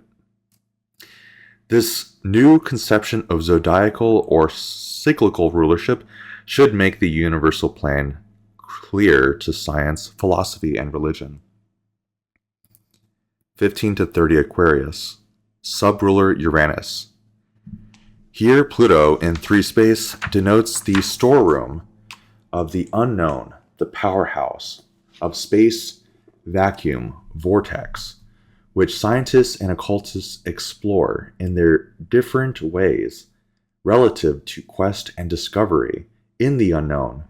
We have in this section Newton's Venus, law of mutual attraction, Einstein's Jupiter, relativity, Edison's Sun, Mercury and Neptune, electric light in vacuum, Uranus R1, Pluto R, the author's Mercury, which also is conjunct my own Ascendant and Saturn.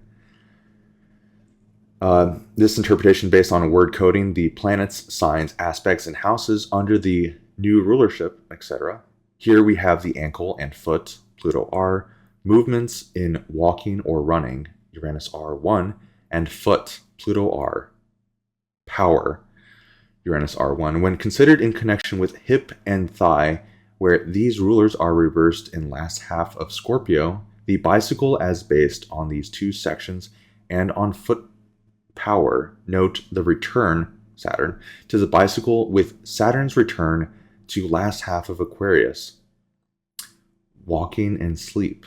The author, as a young sleepwalker, carried on long conversations, Mercury 26 Aquarius, with others without awakening or remembering the vacuum tube principle in radio broadcasting, developed to success by Uranus and Jupiter's transit in the last half of Aquarius. Electricity in its obscure characteristics, invention of tricks and puzzles, submarine, exploration, explosions, torpedoes, trips. Here also death or escape in injury, in auto explosion or quake, wreckage, capture or escape by or from police of leading or fugitive criminals, sudden disappearance, profit or loss in goods relative to machine waste, good actor in odd or strange mystery plays, expert criminal sleuth, when early Pisces contributes, do good in reforming criminals, and so on. 0 to 15 Pisces, subruler Neptune. Here Pluto in 2 space relates to the but little understood plane of the subconscious and the psychology of sleep, visions or dreams in sleep, imaginary ghosts, devils, evils, the psychic or mediumistic aspects of occultism, demonism, etc., emotional wrecks, confession or exposure of crime, telescopic and microscopic research in the unknown, development of antitoxins, self or compelled confessed criminals or sinners, consciousness of lack, loss, waste, disease, or wrong, capture, detention, arrest, or escape, release, or transportation of exposed criminals or the crazy. Here also the lure to folly or crime, fiction and films of the mystery or gangster type, leaders and followers in organized crime or vice, operative or lucky escape in blood poisoning, teach youth to shun temptation, to crime, folly, evil, engineering and building of irrigation desert projects, good actor in movie, film, of criminal mystery, vice, or weird type, deep and moving compassion for the sick, weak, destitute, and so on. 15 to 30 Pisces, subruler Pluto. Here Pluto, in one space, relates to the line or extension in its infinite and infinitesimal aspect, the vast or particular. Here the differential and integral unknown quantities of the preceding 2-hour angles become applied to the final mystery of mysteries. Einstein's Sun, 27 Pisces, here too are the mysteries and crimes that are never solved or revealed in their hidden motive or purpose, or lacking clear evidence for arrest, safe escape from shipwreck, loss or destruction, criminal confessions through weakening loss of sleep. The third degree rulership applied to crime or mystery. The author's ruler, Saturn, has passed through Pluto, R3, to converse primary direction during the 4 years since the discovery of Pluto. Hence, with but little time, Saturn, lost in sleep, he has had time to meditate, Saturn, on the mysteries within mysteries, from Pluto R3 to Pluto R. The result is now revealed, Neptune, as his Saturn crosses over into Neptune R3 as 26 and a quarter Pisces. To see through Neptune R3, the voids, lacks, blunders, errors, Hades or it, Pluto R3, leaves nothing, lacking nowhere.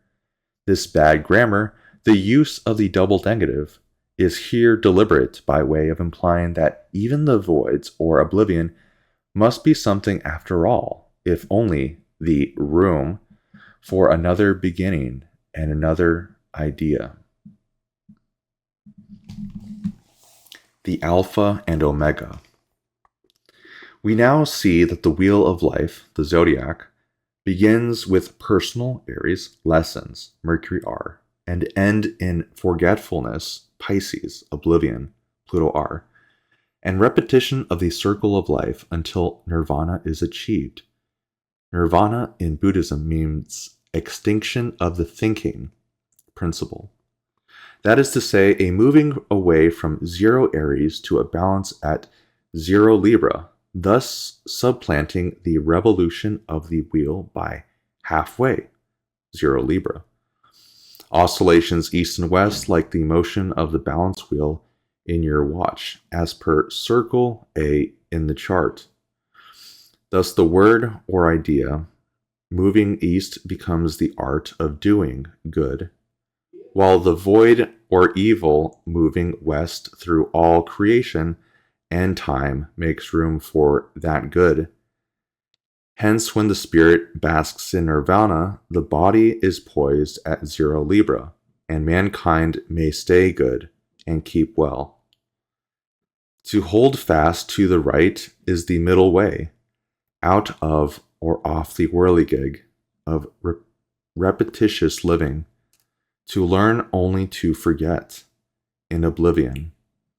It can be shown that the middle way is the better part of the Oriental doctrine, the whirligig way the worst part of the Occidental doctrine.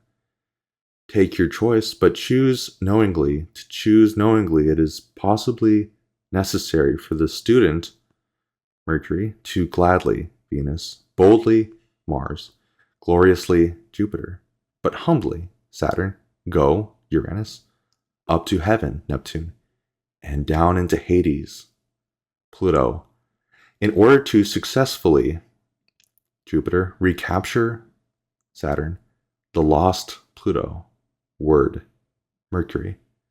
But having recaptured it, use, Saturn, it well, Jupiter, for your own poise, 0 Libra, and having done with bug, Pluto, ideas, Mercury, in the cyclical whirligig sense, 0 Aries.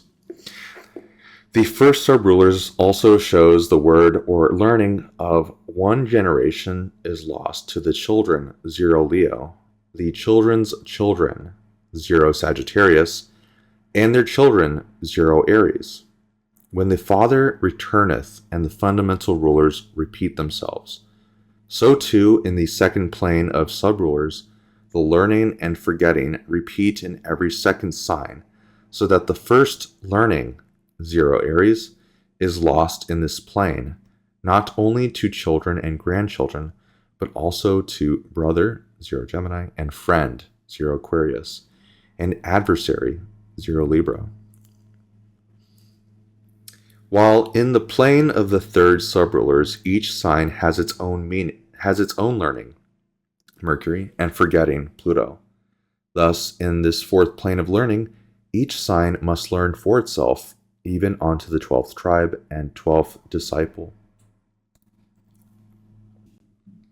Cosmic design. To further clarify the wisdom of seeking the enduring rewards through poise or balance, let us now scan the fundamental rulers as they reveal the natural cosmic opposites and squares. To do so may also help students avoid the inconsistency of viewing all planetary oppositions and squares as evil or adverse. It will also at least remind them that no matter what scheme of rulership one accepts as true, it must be by the very nature of the circle itself. Declare certain planets to belong in opposition and square in cosmic man. We see in the chart on page 8 that there are fundamentally 4 pairs of eternal opposites: Mercury and Saturn, Venus and Uranus, Mars and Neptune, and Jupiter and Pluto. In the first pair of natural opposites, we see man's proneness to theories, opinions, and teachings, which time proves to be contrary to the accumulated facts. Conversely, his proneness to condemn and resent logic and teachings that are contrary to his past notions and traditions. These opposite poles must be balanced if one is to avoid a lopsided intellectual attitude.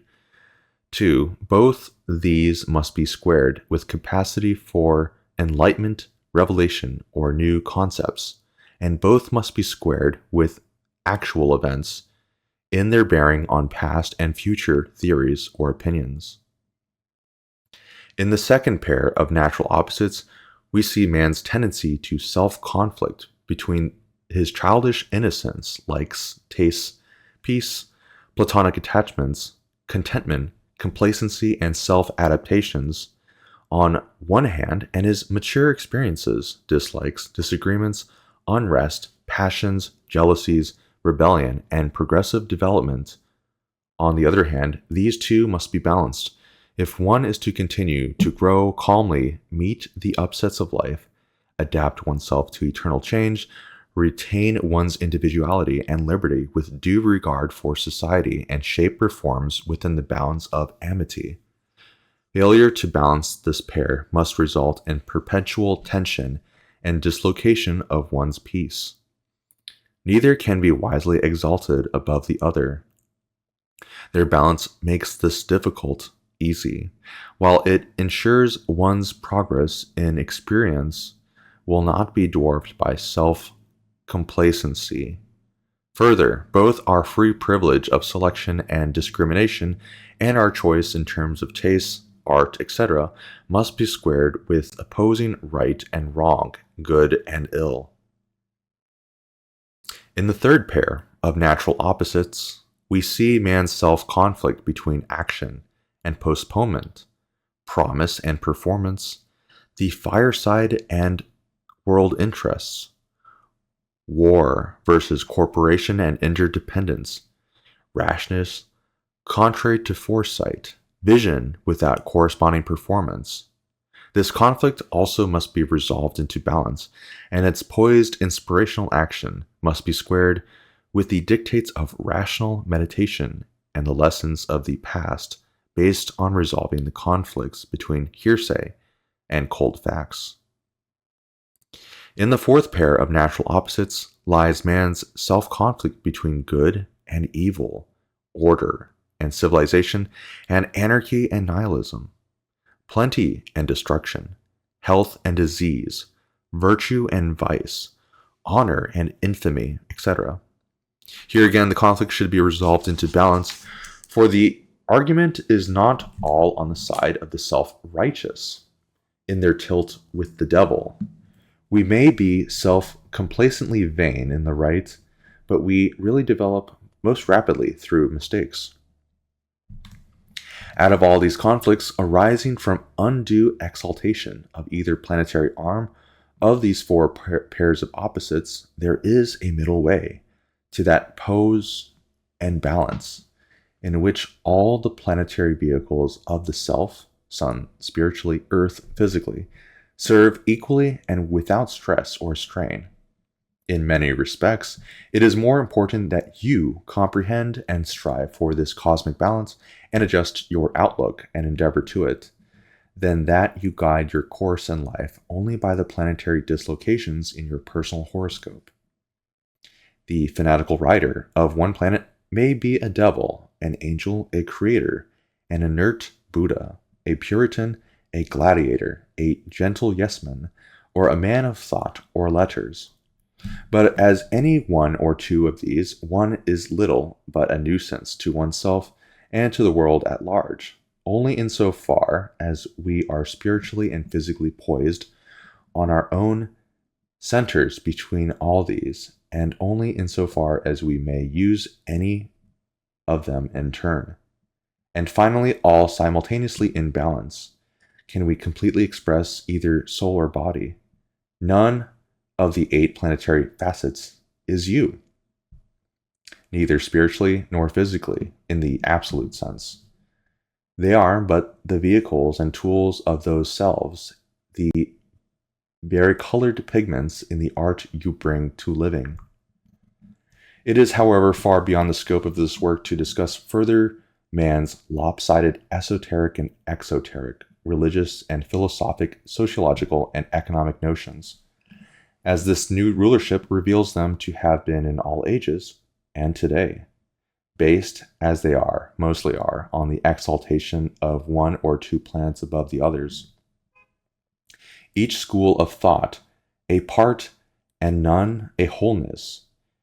The coordination and codification of specialities and the cooperation of specialists may possibly save civilization, but in the last analysis, the individual's salvation or well-being must essentially rest in balanced development of all his planetary faculties.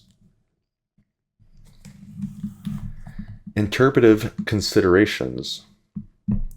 From the outline of signs and rulers, it must now be clear that in actual interpretations, great care and discrimination must be used to read a planet, not in a sign as a whole, nor even in the half sign, but rather in its actual degree in the sign with regard to R2 and R3. Unless this be done, great mistakes in judgment will be made.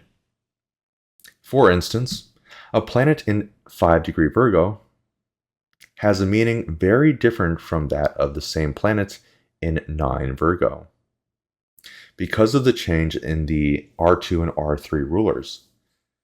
Still greater is the difference in meaning when the same planet is found in the 18.5 Virgo, because the space dimension is different. R1 and R2 are different, and R3 combines 2 planets.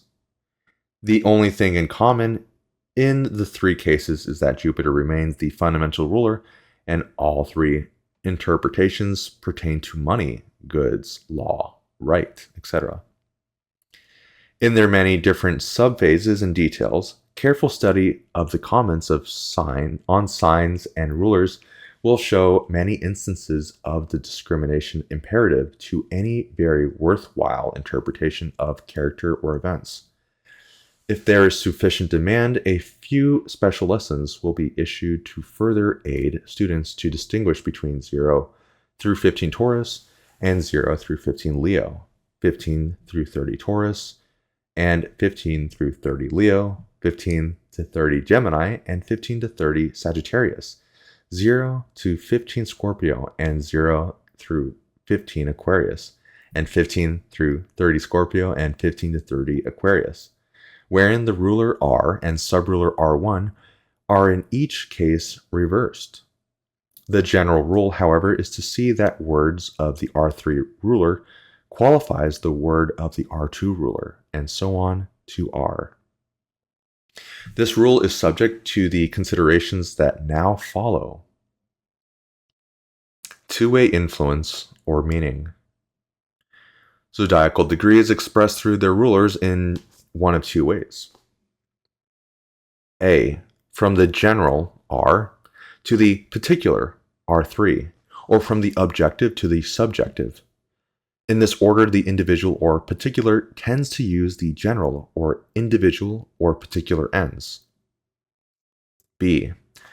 From the particular, R3, to the general, R, whereby the individual or particular serves the larger world ends of the fundamental ruler, R.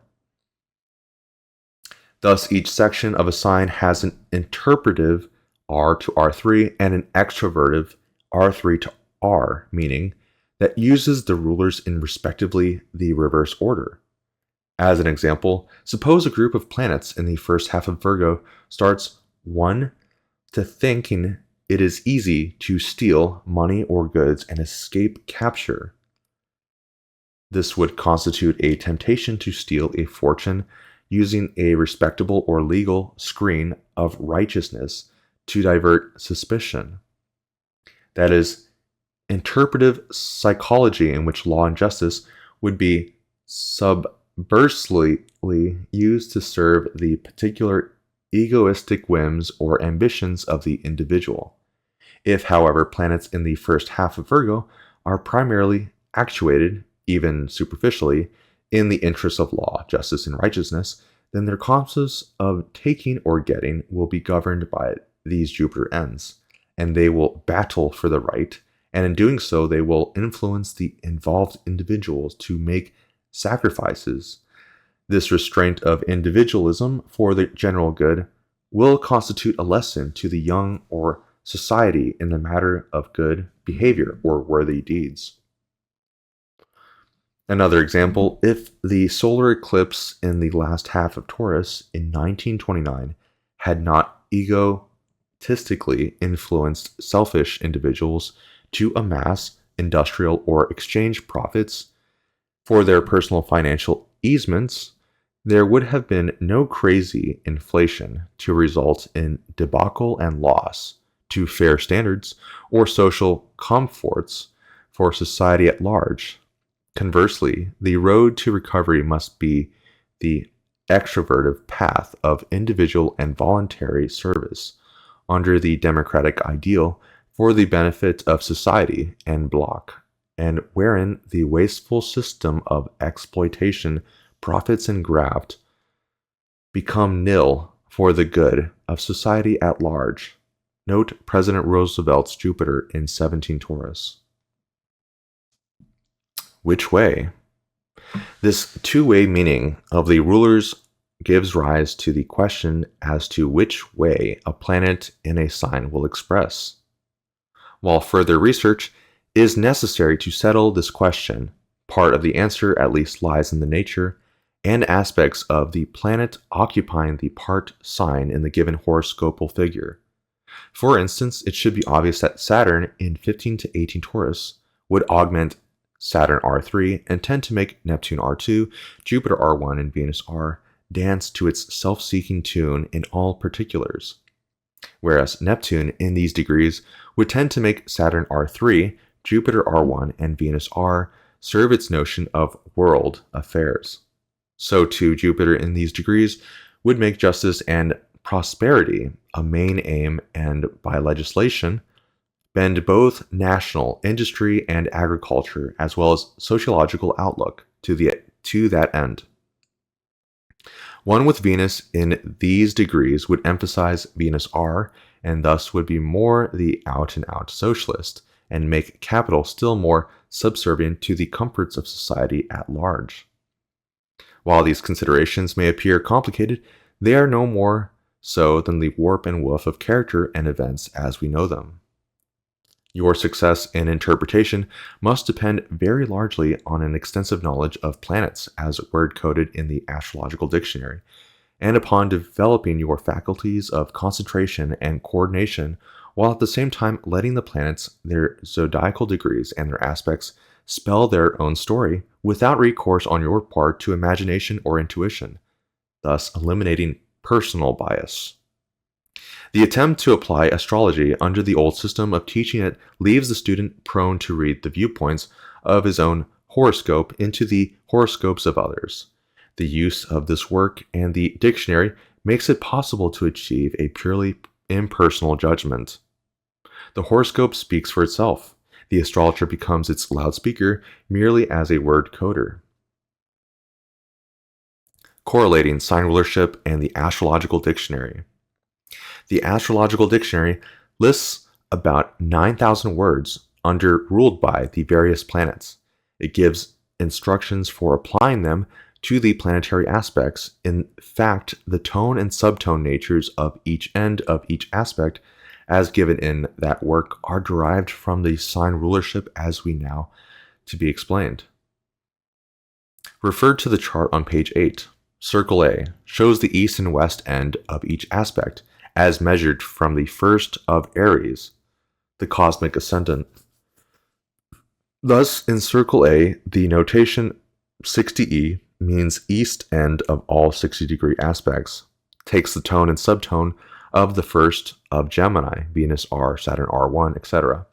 And 60W means the west end of all 60-degree aspects, takes the tone and subtone of the first of Aquarius, Neptune R, Saturn R1, etc.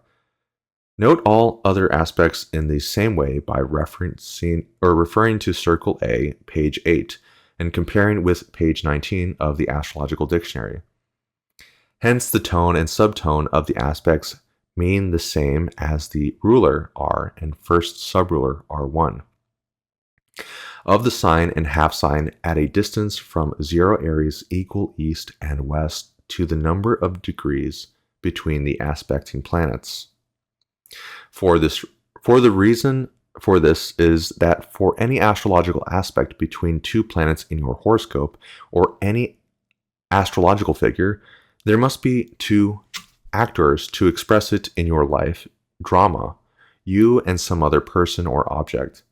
If you are a buyer, there must be a seller. If you are a singer, there must be the song, and so on. Therefore, since one person or object cannot assume two roles or occupy two places at the same time, you must play one or the other of the roles of the two aspecting planets. You can change, or may be compelled to change, from the role of the one planet to that of the other, and thus the other person or the object is forced into the role you first played. But the drama of the aspect must go on, regardless of which role you and the other person or object play in it. Otherwise, the play written into the cosmos in the beginning could not go on, and the cosmos would have neither plan, order, or meaning. Further, the first of Aries as cosmic ascendant defines you personally in the cosmic plan, just as the horary ascendant of your personal horoscope defines your personality in physical being. Therefore, when you assume the role of a planet, you must view that planet as though it were at 0 Aries, and you must view the other planets as forming aspects to it, from either east or west, as above defined. If you change to the role of another planet, you must view it as though at 0 Aries and refer others to it as east or west. For example, suppose you have Venus at 9 degrees Gemini, trine to Jupiter, 9 Libra. You are, of course, to interpret Venus matters, friendship, for instance, as being qualified by the rulers of 9 Gemini, Venus R, Saturn R1, Venus R2, Mars R3. And Jupiter matters, fortune, for example, as being qualified by the rulers of 9 Libra, or Saturn R, Saturn R1, Venus R2, Mars R3. In doing this, you define your friends and your fortunes in their roles in the cosmic plan.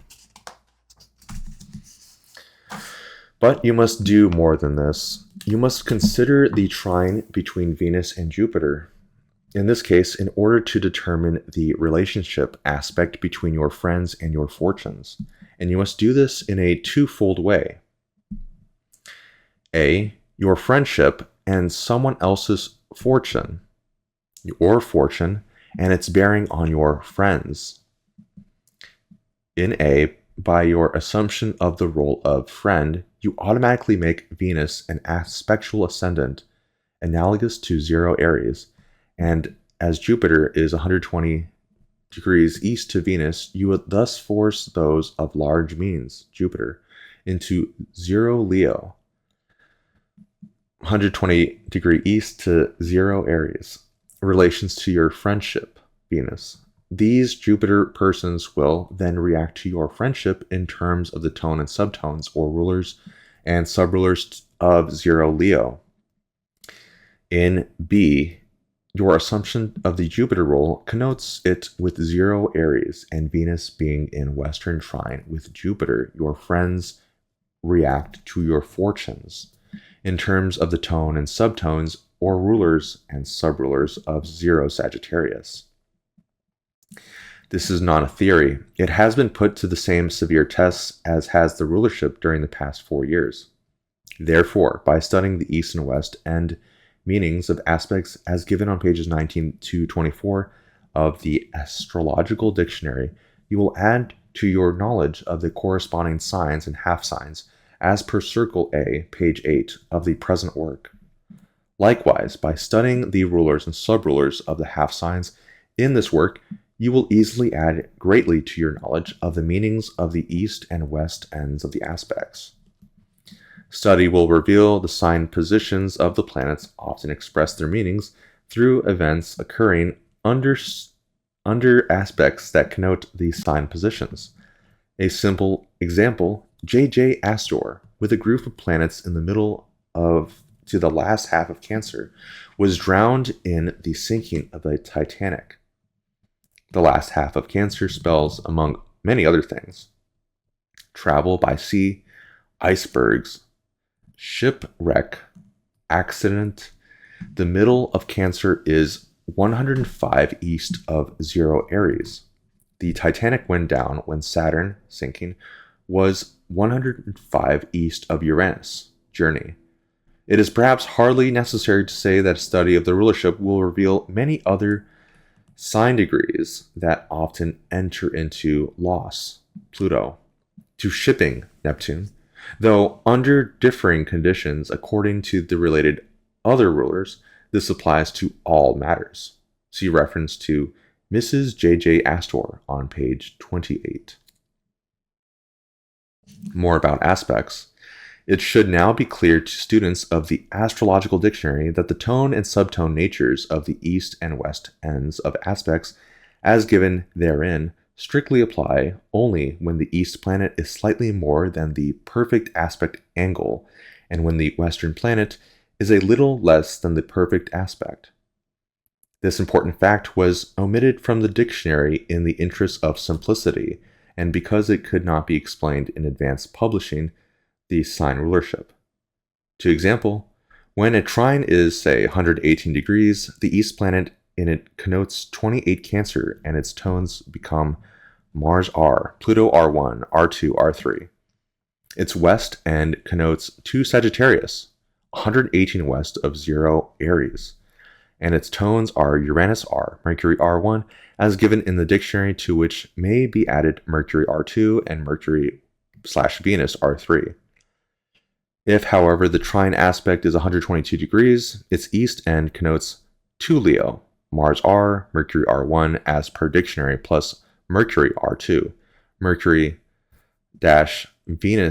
R3, and its west end connotes 28 Scorpio, Uranus R, Pluto R1, R2, R3.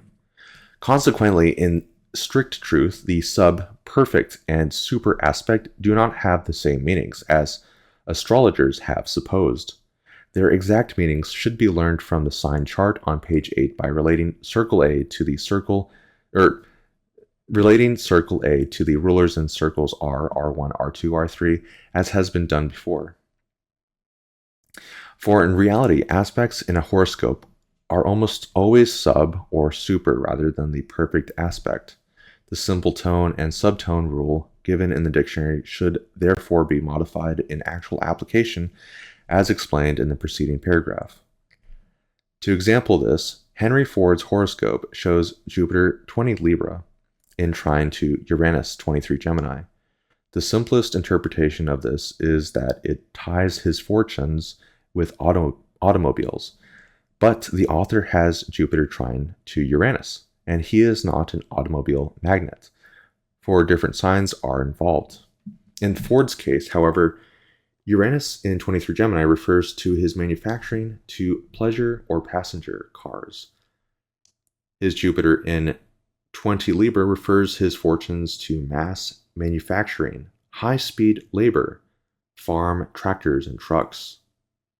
And both planets in the aspect express through Mars, Jupiter R2, by way of a good deal of friction with the banking elements. Further, in the relation of his financing and manufacturing, their trine is a subtrine of about 117 degrees. Hence, Jupiter in the east end of the aspect took the tone of 27 Cancer. Therefore, in his independence, Uranus, as a manufacturer, Uranus, he has had troublesome, Pluto R1, R2, friction, both with the bankers and with such legislation as the NRA. Uranus was 117 west of Jupiter, and so it takes the planetary tones of 3 Sagittarius. Hence, in the role of financier, he is very much the freelance with the very independent-minded characteristic of the early Sagittarian inventor. This shows how the rulership and aspects are related in interpretation just as they appear in the master chart of the cosmic man given on page 8. Once you master that chart, it is not nearly as confusing as all this instruction may at first seem to be. The houses of the horoscope. To complete the coordination of the master chart on page 8, it is now only necessary to state that the houses of the horoscope should be bisected, quartered, and divided into eighths on the equator, and the subsections of the houses projected on the ecliptic in the oblique sphere.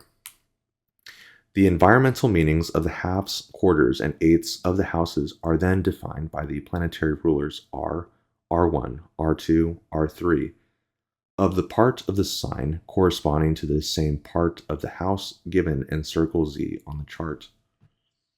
That is just as you learn the nature of Aries by translating its rulers and subrulers into words. So these same Aries rulers tell you the environmental nature of the parts of the first house.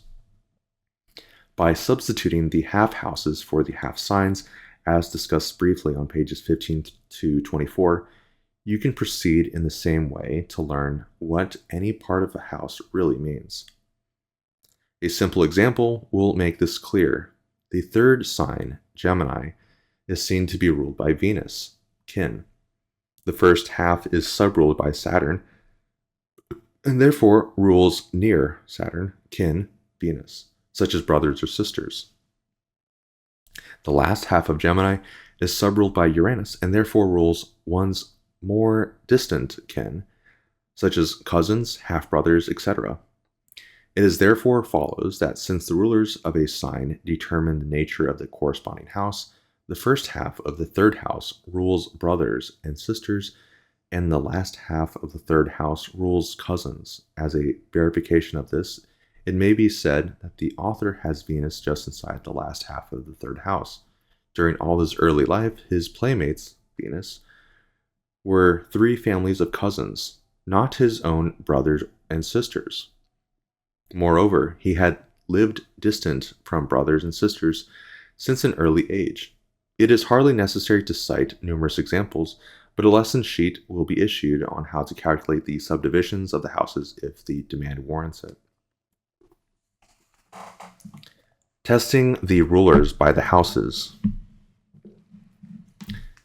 This new conception of zodiacal rulership can be easily tested by observing the lords of the houses of nativities, eclipses, horary charts. As many students know, the old rulership does not stand this sort of test at all, save by the most absurd distortion of known planetary natures. A few random examples will demonstrate the consistency of the new rulership. Students can set up the charts from the data given. Number 1. A woman born April 22nd, 1889, with the midheaven at 20 Sagittarius and the Ascendant at 16 Pisces, burned to death while cooking food. The ruler of the 8th, death, is Saturn, which is on the cusp of the 6th food in 13 Leo, Mars R, meaning fire. Saturn was square to Mars, fire, ruler of the 6th food. Mars was conjunction with Venus, ruler of the 4th. Ruler of the Ascendant was Pluto, in 135 with Mars, subruler of the 8th near the 8th. 2. A woman teacher born April 28, 1859, with a midheaven at 28 Capricorn, Ascendant 3 Gemini, burned to death by clothes catching on fire. Uranus was ruler of the 8th, death, and conjunction with Mars, fire, lord of the 4th, Mars house, accident on the cusp of the Ascendant. Saturn was ruler of the 6th, clothes, in 6 Leo, Mars R, fire, in the 4th, and square to the Sun and Pluto in the 12th. Number 3. Male born July 6, 1855, with the midheaven at 15 Gemini, Ascendant at 17 Virgo. Born without arms and hands, used feet as hands. Jupiter was ruler of the Ascendant and in Pisces in the 6th house. This means his feet, Pisces, served, 6th, him, Ascendant. Very well, Jupiter.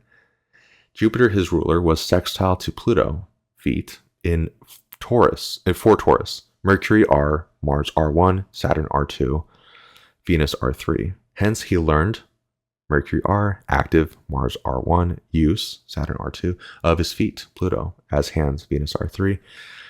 Saturn, denial, was ruler of 2nd possession in the 10th mother in 23 Gemini, hands, and in conjunction with Mars, ruler 11th, help.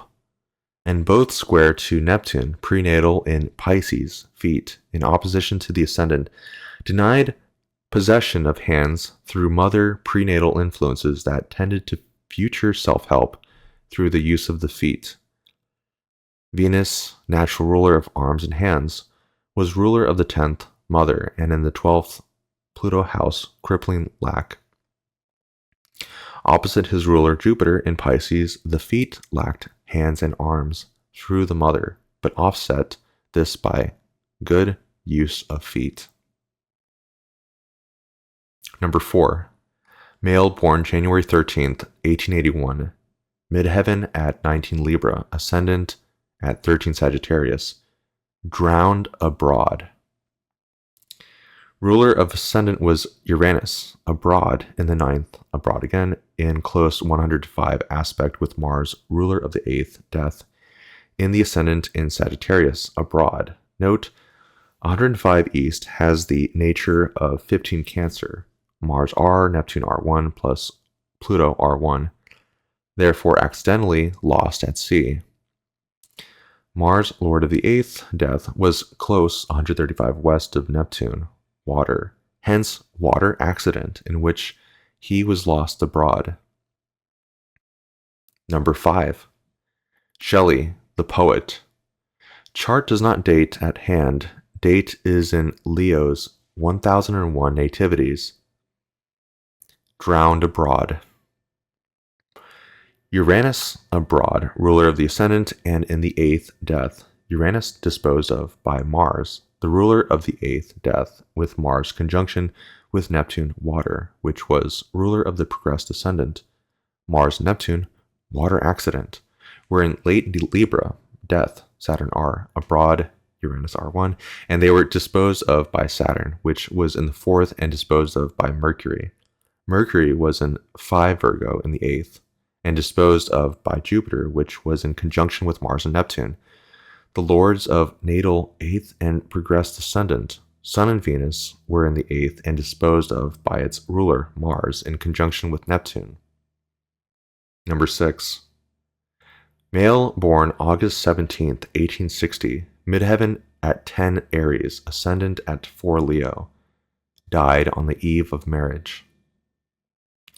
Mars was ruler of the Ascendant and in 19 Capricorn in opposition to Venus, mate, in the 12th. Saturn, marriage as a bond or union, was ruler of the 4th, fireside, and in conjunction with Sun and Moon, and all three 105 east of Pluto, ruler of the 8th, death, the 105 destroys the fire side and causes upset or shock to the mate or finance. The opposition of Mars to Venus connotes 0 Libra, the point of marriage or union. Number 7. Isaac Newton, born January 4th, 1643, midheaven at 27 Cancer, ascendant at 20 Libra. Ruler Saturn, subruler Uranus, discovered gravitation and laws of mass motion. Saturn, his ruler, was in 20 Pisces. Hence, gravitation had been unknown mystery up to his time. Uranus, his subruler, was in 15 Scorpio, and hence his discovery of force, of gravitation, and so on. Number 8, George Washington, born February 22nd, 1732, midheaven, 10 Sagittarius, ascendant at 26 Aquarius. Uranus, ruler of the 10th and subruler of ascendant, was on the zenith in Sagittarius. Therefore, personal ascendant, success, 10th, in revolution Uranus, from foreign or mother country. Mars, ruler of 6th, in 23 Scorpio, in 9th. Therefore, military generalship and service in rebellion from foreign country. Foreign armies lost in the rebellion. Number 9. Abraham Lincoln, born February 12, 1809, with the midheaven at 20 Virgo, ascendant at 3 Sagittarius. Uranus, ruler of ascendant in 9 Scorpio, therefore personally ascendant, a leading Uranus figure in the rebellion to free the southern slaves or blacks. Mars in 26 Libra, therefore war to free the slaves. Mars was ruler of the 8th, death. Therefore he was shot, Mars, by an erratic Uranus. Tragedian, Saturn in the north and Neptune in the south, just rising in Sagittarius, Uranus are, hence a personal influence during the rebellion, and holding the north and south together in ultimate peace as these planets were trine to Venus in the 4th. Jupiter, ruler of 10th, in Pisces on the 4th, therefore posthumous honors through the presidency as the Good Samaritan of the underdog. You will find Lincoln's aspect analyzed in the Astrological Dictionary. Number 10. Theodore Roosevelt, born October 27th, 1858, midheaven about 22 Libra, ascendant about 28 Sagittarius. Saturn, ruler of 10th, in 8th, in 11 Leo, Mars are disposed of by Mars, ruler of 8th, in 18 Capricorn, in ascendant. Consequently, the preceding president was killed at an exposition, and Roosevelt was personally raised from the vice presidency to the presidency. Note Mars, ruler 8th, rising amid Capricorn, the borderline of the presidency and vice presidency as per page 21. Mars, lord of 8th, in Capricorn, therefore death. The eventual result of tropical fever. Mars disposed of by Neptune, postponement, and Neptune in Pisces. Therefore, the future, Neptune, death, future, from the standpoint of the fever, occurred in a coma during sleep. Sun and Mercury in the 10th in the early Scorpio, therefore, building of Panama Canal, resulted through his administration as president in the 10th house. These few examples should suffice to demonstrate how to apply the new rulership, planetary positions in the zodiac, rulers of the houses, and the aspects in the light of this work and the Astrological Dictionary. These two texts should, of course, be used together, along with the subdivisions of the houses when further details are desired. As the texts are entirely given to interpretive revelations, the student may turn to any of the standard texts in order to learn how to calculate birth charts. He should, however, adopt the style of chart given on page 8 of this work. The end. All right, that is the end of Johndro's new conception of sign rulership. I will see you guys all in the next video. Take care.